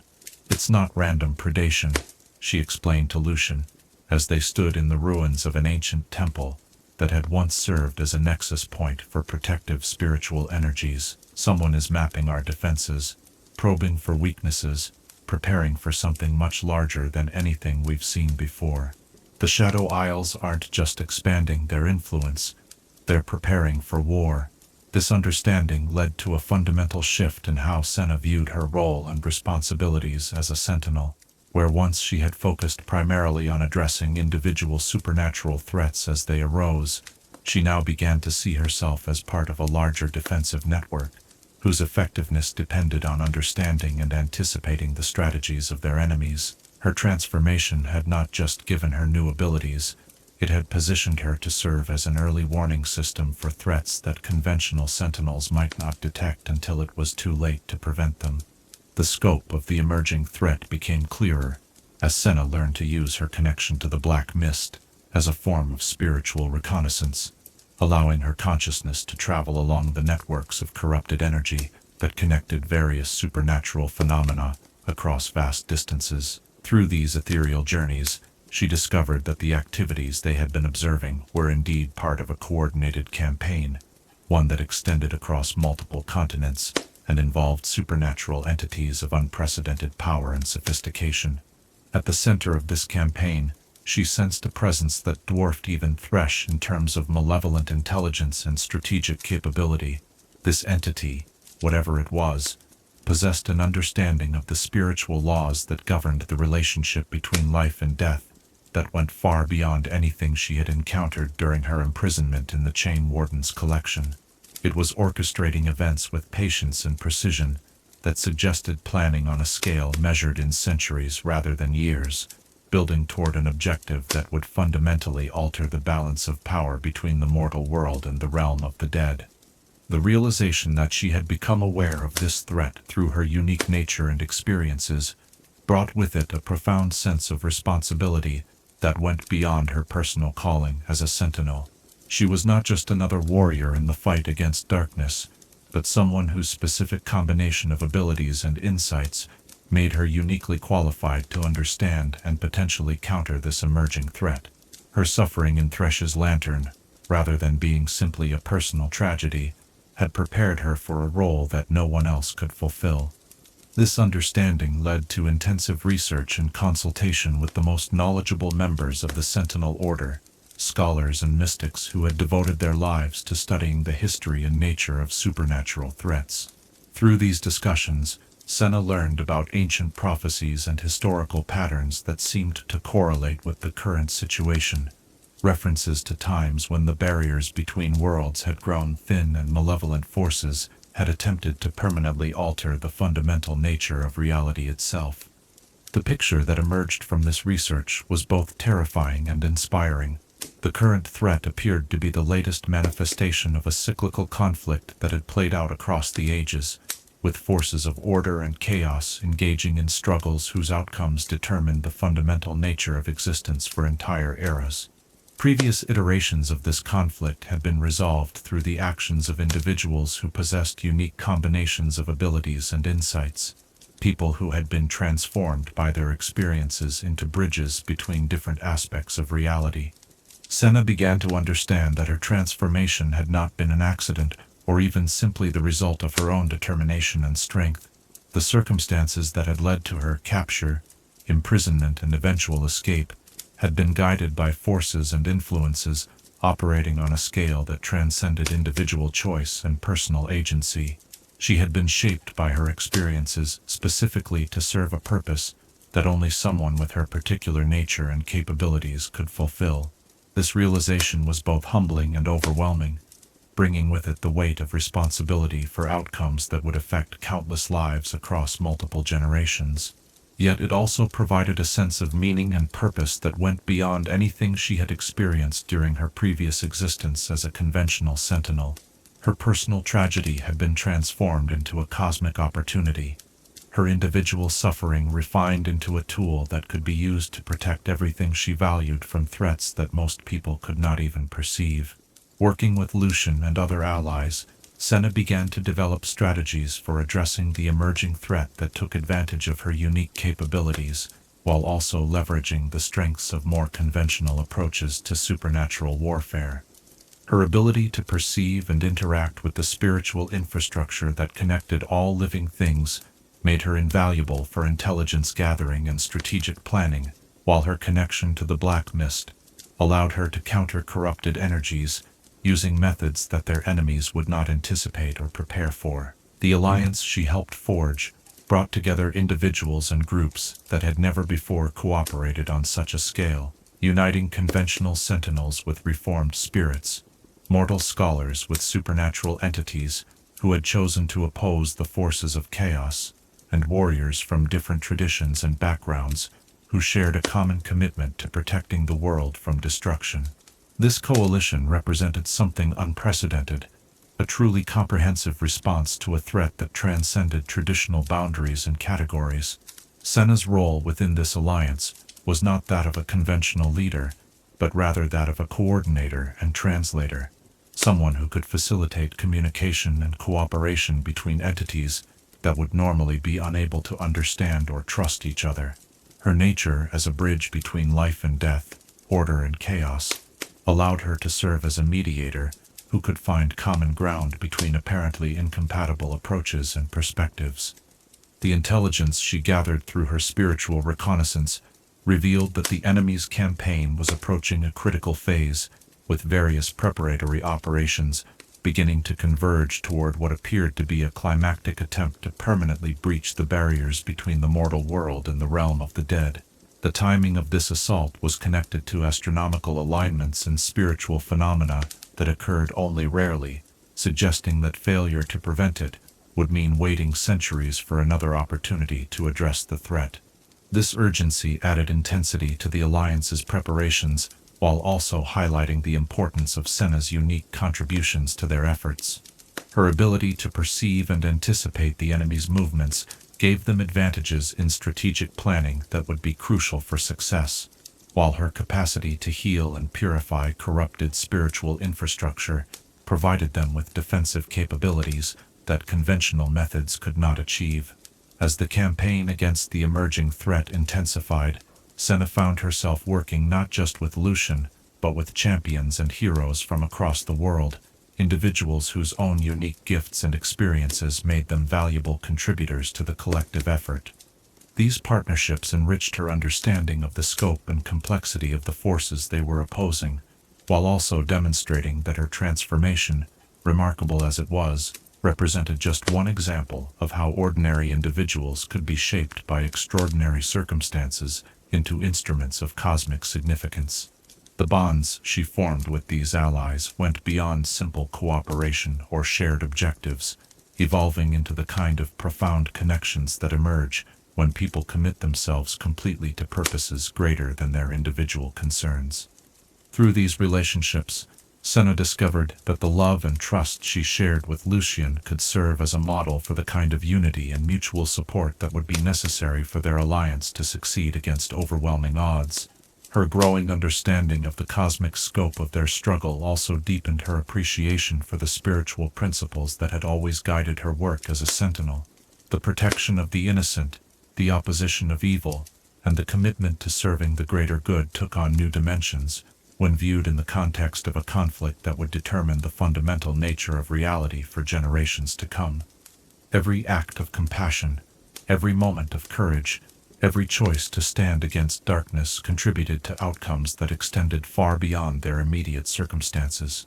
As this chapter of expanding awareness and growing responsibility draws to its close, we see Senna fully embracing her role as someone whose personal transformation has prepared her to serve purposes that transcend individual concerns and immediate circumstances. Her journey from conventional sentinel to cosmic mediator represents not just personal growth, but an evolution in understanding that allows her to contribute to the resolution of conflicts that most people cannot even perceive.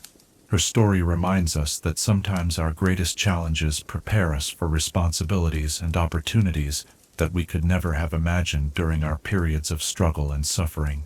The trials that seem to destroy us may actually be refining us for purposes that only become clear when we develop the perspective necessary to understand our place in the larger patterns of existence. The greater purpose that Senna has discovered does not diminish the importance of her personal relationships and individual concerns, but rather provides a context that gives them deeper meaning and significance. Her love for Lucian, her commitment to protecting the innocent, and her dedication to serving the light have become not just personal values, but cosmic principles that guide her contributions to struggles whose outcomes will shape the future of all existence. In recognizing her role in this vast design, Senna has found not burden but liberation, not limitation but infinite possibility.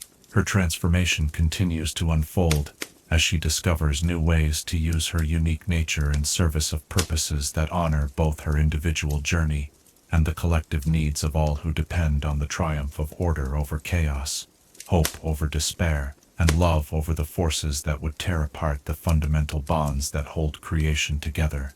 As you settle into peaceful rest tonight, perhaps you might consider how your own experiences and challenges might be preparing you for purposes and responsibilities that you have not yet fully understood. What greater design might your individual journey be contributing to, and how might your personal growth serve needs that extend far beyond your current awareness? Chapter 12. Light Through Shadow. In the eternal dance between darkness and illumination, where each shadow serves to define the light and every ray of brilliance gains meaning from the darkness it pierces, there emerges a profound understanding that true wisdom lies not in choosing one over the other, but in finding the sacred balance that allows both to serve the greater good. Tonight, as we bring Senna's extraordinary journey to its contemplative close, we witness how one soul's willingness to embrace both her luminous nature and her shadow-touched existence has created something unprecedented, a beacon of hope that shines brightest precisely because it understands the darkness it opposes. Let us explore how the integration of seeming opposites can create a wholeness that transcends the limitations of either alone. Standing at the crossroads between worlds, Senna has become something that defies easy categorization, yet embodies truths that speak to the deepest mysteries of existence. She is neither purely alive nor entirely dead, neither completely human nor wholly supernatural, neither untouched by corruption nor consumed by it. Instead, she represents a synthesis that proves the possibility of redemption even in the darkest circumstances, the potential for growth even in the face of seemingly insurmountable obstacles, and the power of love to transform any experience, no matter how terrible, into something that serves the light. The missions she undertakes in her current existence reflect this unique synthesis of abilities and perspectives. Where once she might have approached supernatural threats with the clear-cut methods of traditional Sentinel training, she now brings to each situation a nuanced understanding that allows her to perceive solutions hidden from those who view reality in terms of absolute categories. Her work has evolved beyond simple opposition to evil towards something more complex and ultimately more effective: the transformation of darkness into light through understanding, compassion, and the wisdom born of having personally experienced both states of being. Each day brings new challenges that test not just her supernatural abilities, but her capacity to maintain the delicate balance that defines her transformed existence. The black mist that flows through her being carries with it echoes of every soul it has ever touched, including those who have been consumed by malevolence and despair. Maintaining her humanity while channeling these chaotic energies requires constant vigilance and the kind of spiritual discipline that few beings have ever needed to develop. Yet this daily struggle has become not a burden, but a form of meditation that deepens her understanding of both herself and the cosmic forces she serves. Her relationship with Lucian continues to serve as the anchor that keeps her connected to her essential humanity, while also providing the emotional foundation necessary for her to safely explore the furthest reaches of her otherworldly capabilities. Their love has evolved into something that transcends ordinary romantic attachment, becoming a spiritual bond that allows them to share not just their individual perspectives, but their combined understanding of truths that neither could perceive alone. Through their partnership, they have discovered that the apparent contradiction between light and shadow can be resolved into a harmony that serves purposes greater than either force could achieve independently. The work they do together has begun to attract the attention of other champions and heroes who recognize the unique value of their approach to supernatural threats. Senna finds herself serving not just as a warrior against darkness, but as a teacher and guide for others who struggle to understand how seemingly irreconcilable forces can be brought into productive cooperation. Her example demonstrates that redemption is possible even for the most corrupted energies, that understanding can triumph over fear, and that love can find ways to embrace and transform anything that threatens the peace and harmony of existence. This teaching role has revealed new dimensions of her calling that extend far beyond her original understanding of what it meant to be a sentinel. Where once she focused primarily on protecting the innocent from supernatural threats, she now works to heal the fundamental wounds that allow such threats to emerge in the first place. Her ability to perceive and interact with the spiritual infrastructure that connects all living things has shown her how individual acts of corruption or redemption can have effects that ripple across vast networks of interconnected souls, influencing outcomes in ways that most people never realize. The wisdom she has gained through her experiences has also given her insights into the cyclical nature of the cosmic struggles between order and chaos, light and darkness, hope and despair. She understands now that these conflicts are not simply battles to be won or lost, but ongoing processes of creation and refinement that serve to strengthen and purify the fundamental forces that sustain existence itself. Her role is not to eliminate darkness entirely, an impossible task, but to ensure that it serves constructive purposes rather than being allowed to consume everything it touches. This perspective has transformed her understanding of Thresh and other entities like him from simple enemies to be destroyed into tragic figures whose corruption represents opportunities for redemption, if approached with sufficient wisdom and compassion. She does not forgive or excuse the suffering they have caused, but she recognizes that their existence serves purposes in the cosmic design that go beyond their conscious intentions.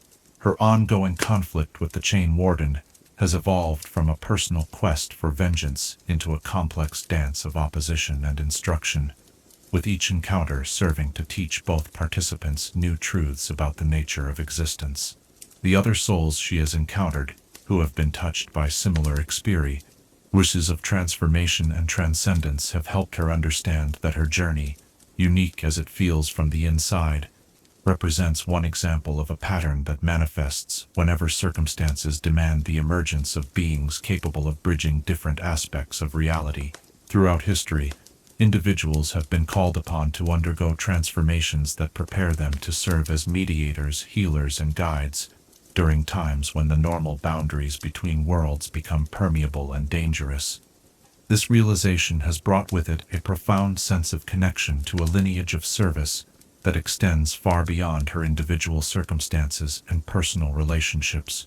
She stands in a tradition of souls who have been willing to sacrifice their ordinary existence for the possibility of serving purposes that most people cannot even perceive, let alone understand. This knowledge provides both comfort and responsibility, reminding her that she is not alone in carrying burdens that sometimes seem too heavy for any individual to bear. The practical applications of her transformed nature continue to evolve as she discovers new ways to use her abilities in service of the greater good. Her capacity to perceive and heal spiritual wounds that exist in the spaces between life and death has proven invaluable in addressing supernatural problems that conventional methods cannot touch. Communities that had been abandoned to slow spiritual corruption have been restored to health through her intervention.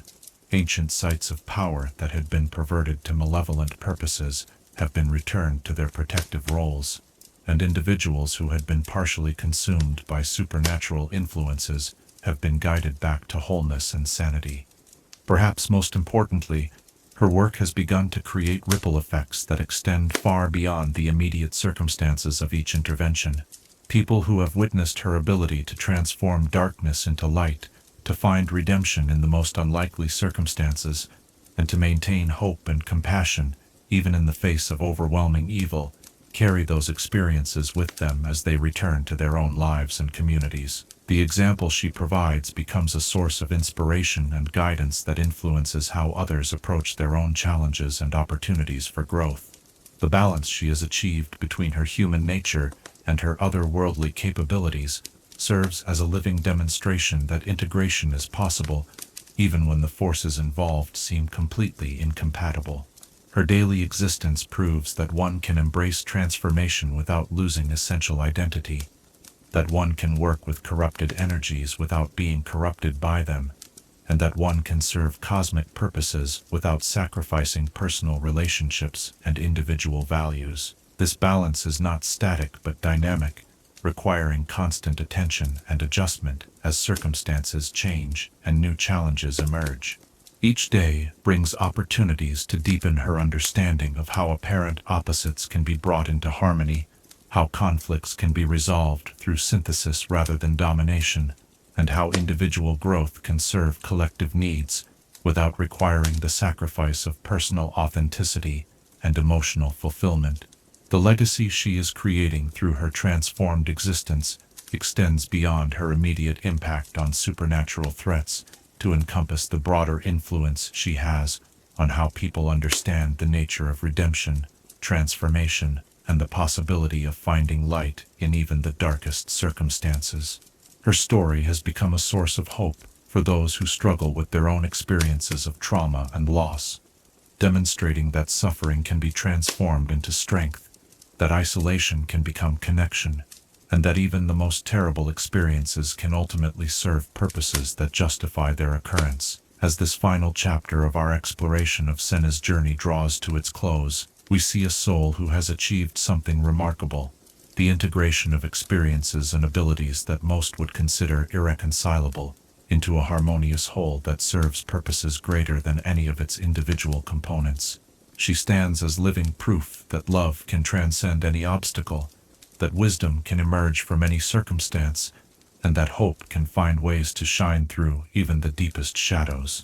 Her transformation from a conventional sentinel into something unprecedented demonstrates that growth and evolution are always possible, that the apparent limitations of our circumstances need not define the scope of our potential, and that the willingness to embrace change can lead to capabilities and insights that we could never have imagined from within our original understanding of ourselves and our world. The light she carries now is not diminished by its passage through shadow, but rather enhanced by it, gaining depth and complexity that makes it more beautiful and more effective than any illumination that has never known darkness. Her example reminds us that our own struggles and challenges, difficult as they may be to endure, can serve as the raw material from which we construct more complete and more compassionate versions of ourselves. The love that sustained her through her darkest hours continues to guide her work in the world, but it has expanded beyond her personal relationship with Lucian to encompass a universal compassion that embraces all beings who struggle against forces they do not fully understand. Her story demonstrates that the greatest transformations often begin with personal trials, but ultimately serve purposes that extend far beyond individual circumstances and concerns. In the end, Senna's journey reveals fundamental truths about the nature of existence that apply to all souls who seek to understand their place in the cosmic design. We are all called upon to find ways to integrate the light and shadow aspects of our experience, to discover how our individual growth can serve collective needs, and to trust that the love which sustains us through our darkest moments can ultimately transform any experience, no matter how painful, into something that serves the greater good. Her continuing mission as a bridge between worlds, a healer of spiritual wounds, and a beacon of hope for all who struggle against despair, reminds us that our own journeys of transformation are never truly complete, but rather ongoing processes of discovery and service that can find meaning and purpose in any circumstance, no matter how challenging or mysterious it may initially appear. As you settle into peaceful rest tonight, carrying with you the inspiration of Senna's extraordinary journey, perhaps you might reflect on how your own experiences of light and shadow might be calling you toward a synthesis that could serve purposes greater than you have yet imagined. What integration of apparent opposites might your soul be seeking, and how might your willingness to embrace transformation serve not just your own growth, but the healing and hope that our world so desperately needs?